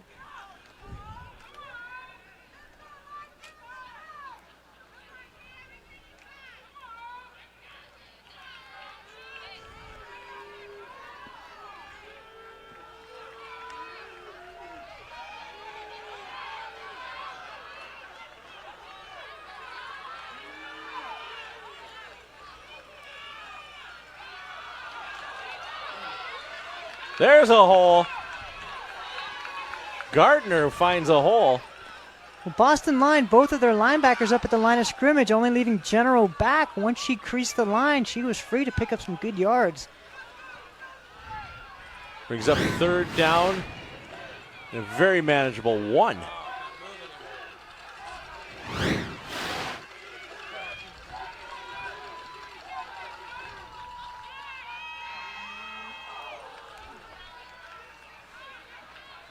Nobody in the vicinity for that pass. It looks like she might have had a receiver off to the right.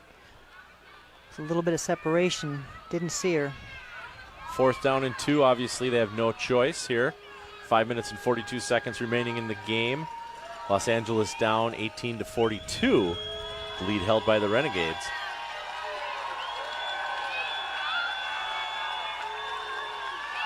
Wiggins needs to find a way to get into the end zone 3 times.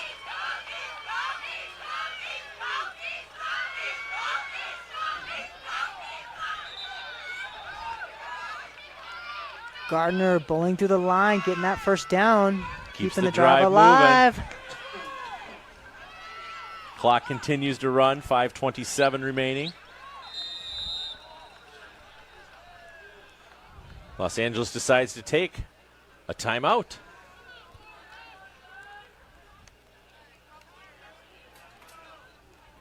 Probably a good timeout to take here. You wanted to make sure you knew what you were doing going into this. You're just into the red zone after that last run. You can still pick up 1 more 1st down, although you would rather get all the way into the end zone. Well, you need to score at some point this drive. If you don't score this drive, the game essentially is over. So this is their chance to keep this game alive.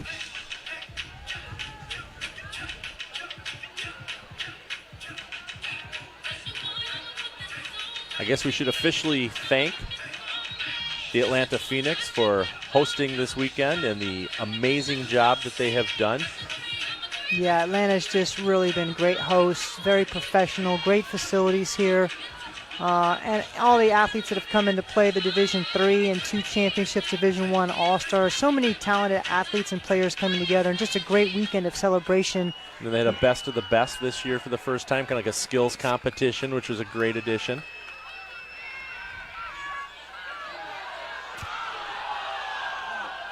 Wiggins to Robinson. Ball pops out. Well, speaking of that skills competition, the overall winner, Amanda Congialdi, quarterback for the DC Divas. There you go. Boston's got the ball. Well, folks, that's gonna seal it here. If I was my old buddy Chick Hearn, I'd say it's in the refrigerator. See if we can see exactly what happened here. Robinson gets the pass. General punches it out.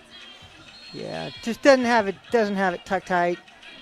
Not a lot going on that play.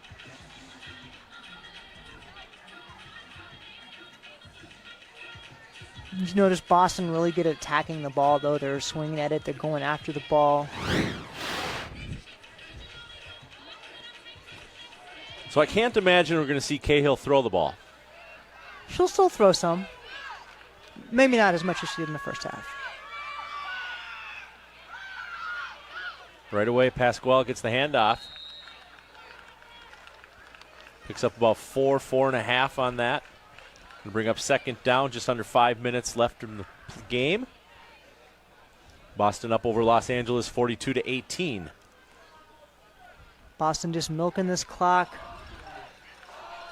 Boston fans starting to get loud, chanting Boston on the sidelines.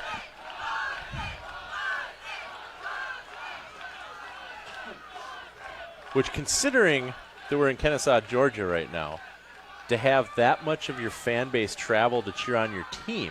Yeah, that's great support from the fans in Boston.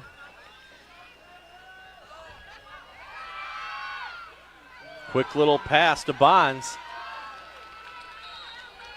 Yeah, that's their game plan. I mean, they throw the ball, and when you have that as part of your game plan, but when you got quick passes like that, that's essentially for them the same as a run. That's so consistent for them. They're playing that, practicing that play over and over again.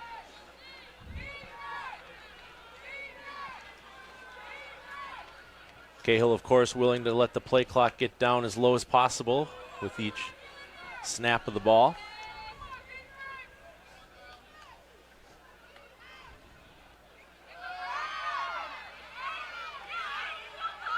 Pass complete to Young. Young finds a hole. Young makes it up to the 39-yard line. Going to pick up a first down for Boston. Back to their favorite play, wide receiver screen. LA talked about that play. They knew it was coming. They have those 5 defensive linemen. They were planning on shooting that defensive end, the stand-up end, right over there to try to make a play. But as you can tell, there's no chance for that defensive end to get over there quick enough to make that stop.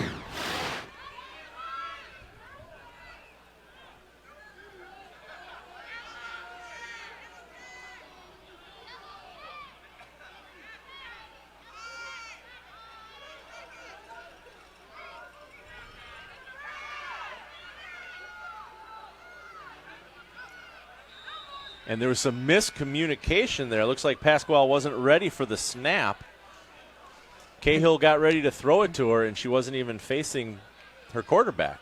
And LA really just not putting a lot of pressure on the ball, putting 3 people up front. They're not rushing really hard, trying to maybe play back in more of a prevent. But when you're down by this many points, I don't see any reason for standing back and waiting.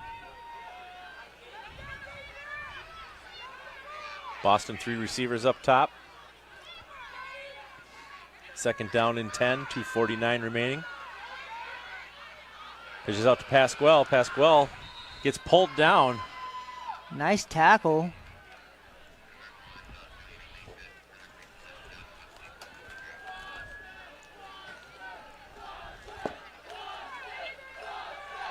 Again, Boston crowd getting crazy. They can sense it. Boston looking as this team with the Renegades. This is their, local team. But we consider Boston the Renegades, the Militia, all the Boston teams, that have come through. We kind of just all consider them Boston. And Boston, as an organization, is going for their 4th national championship.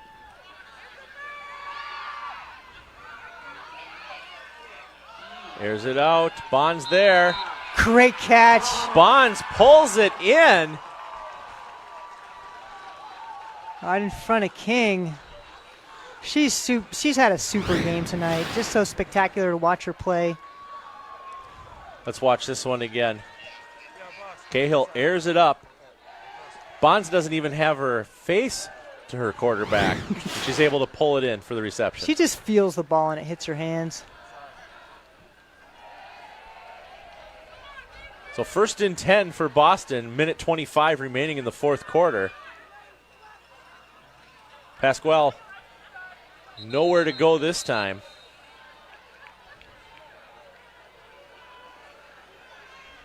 A lot of credit to this Boston team. They had a really tough year, tough season, losing a couple games in the year to Pittsburgh and D.C. and really fighting their way back and putting themselves in a position to come back and win this championship. A little tough for me to swallow as a former DC Diva, seeing my team 2 points away from this game and being here instead. But hats off to Boston. I had a heartbreaking loss last night with the Vixens, so I understand where you're coming from. 38 seconds left.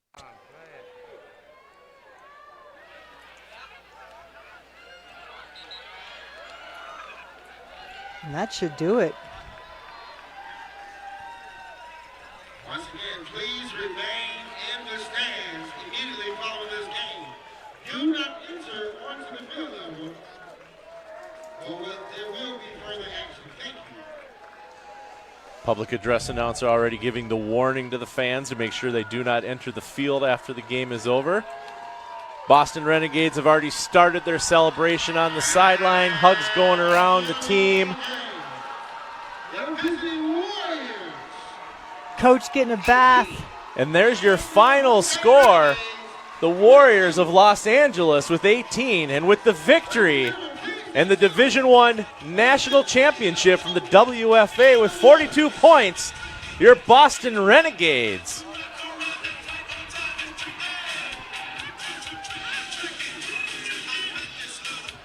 Congratulations to the Boston Renegades, the 2018 Women's Football Alliance Division I National Champions.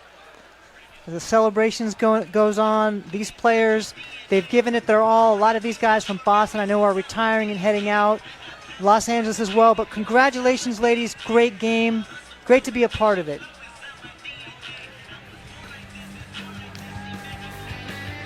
All right, so we're going to take a quick break here. We'll come back to wrap things up.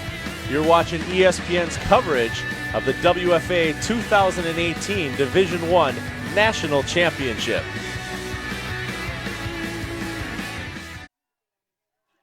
Yep. Welcome back to ESPN's championship coverage for the Women's Football Alliance Division I. You just watched a great game where Boston defeated Los Angeles by a score of 42-18. Going to send things down now to Pat Baum. Pat, you're with the head coach of the Renegades. Well, we are here with the now national champion Boston Renegade head coach John Johnson. Coach, how does it feel to win a third national championship? Words can't put it into. I can't put it in words right now. I mean, the ladies did a great job. They played their behinds off, and they're world champions now. Coach, I know that you have Shantae Barnes, which is the epitome of all-around football player, but you have a whole lot of talented offensive and defensive players that you surrounded yourself with. How do you continue to build this program in the future? Well, it starts with recruiting. Our GM Ben Brown does a great job of that. And then once we get them in, we just coach them up. And, we got a great group of coaches. They work on the fundamentals, and we do it the right way. Can you sum up for us what this journey in 2018 took to get to this pinnacle? A lot of blood, sweat, and tears. The players worked hard. The coaches pushed them, and you see the results. Well, Coach, congratulations on you, Division I National Champion, Boston Renegades. We thank you very much. Man, thank you. All right. We're sending it back to you, Brian and Donna. All right. Thank you, Pat. What a game it's been. I think it lived up to its hype. I mean, we talked before the game that Boston had the ability to come out and light up the scoreboard. You know, there was a little bit of time there in the first quarter. You didn't think that was going to happen, but ultimately in the end, that is what they did. Yeah, ultimately their work, their dedication, their effort, everything that they've put in this year really came on display in this game, and they really showed that this year they are the best team in women's football. You know, they managed to put up 42 points. We had multiple touchdowns. And, you know, Boston Renegades are your 2018 Women's Football Alliance Division I National Champions. And they're getting ready to crown the MVP of the game. Can't imagine who that's going to be. Well, they'll give one to each team. So Suzanne Lynn, From Susie Q is going to get the Warriors MVP. And I think you and I both have an idea who's going to get it for Boston. I know my vote. My vote for Bonds. We hold our breath.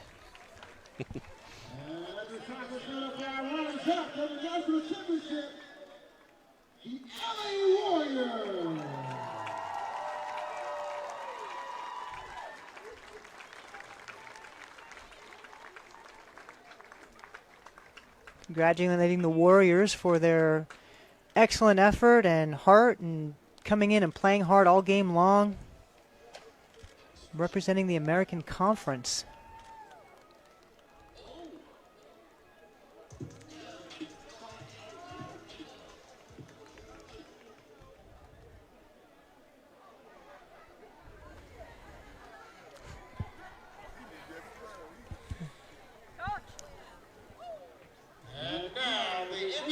Boston sideline waiting.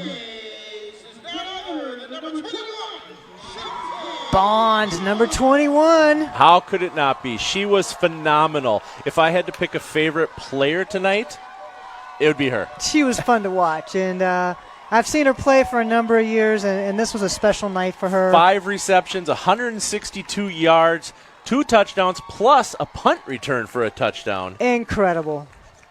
She deserved that award tonight. A lot of smiles, a lot of hugs. All the moms, all the families that come out and support. What a great football family we've got here in the WFA. Now the trophy presentation to the Boston owner. Let's give it up for this year's champion, none other than the Renegades.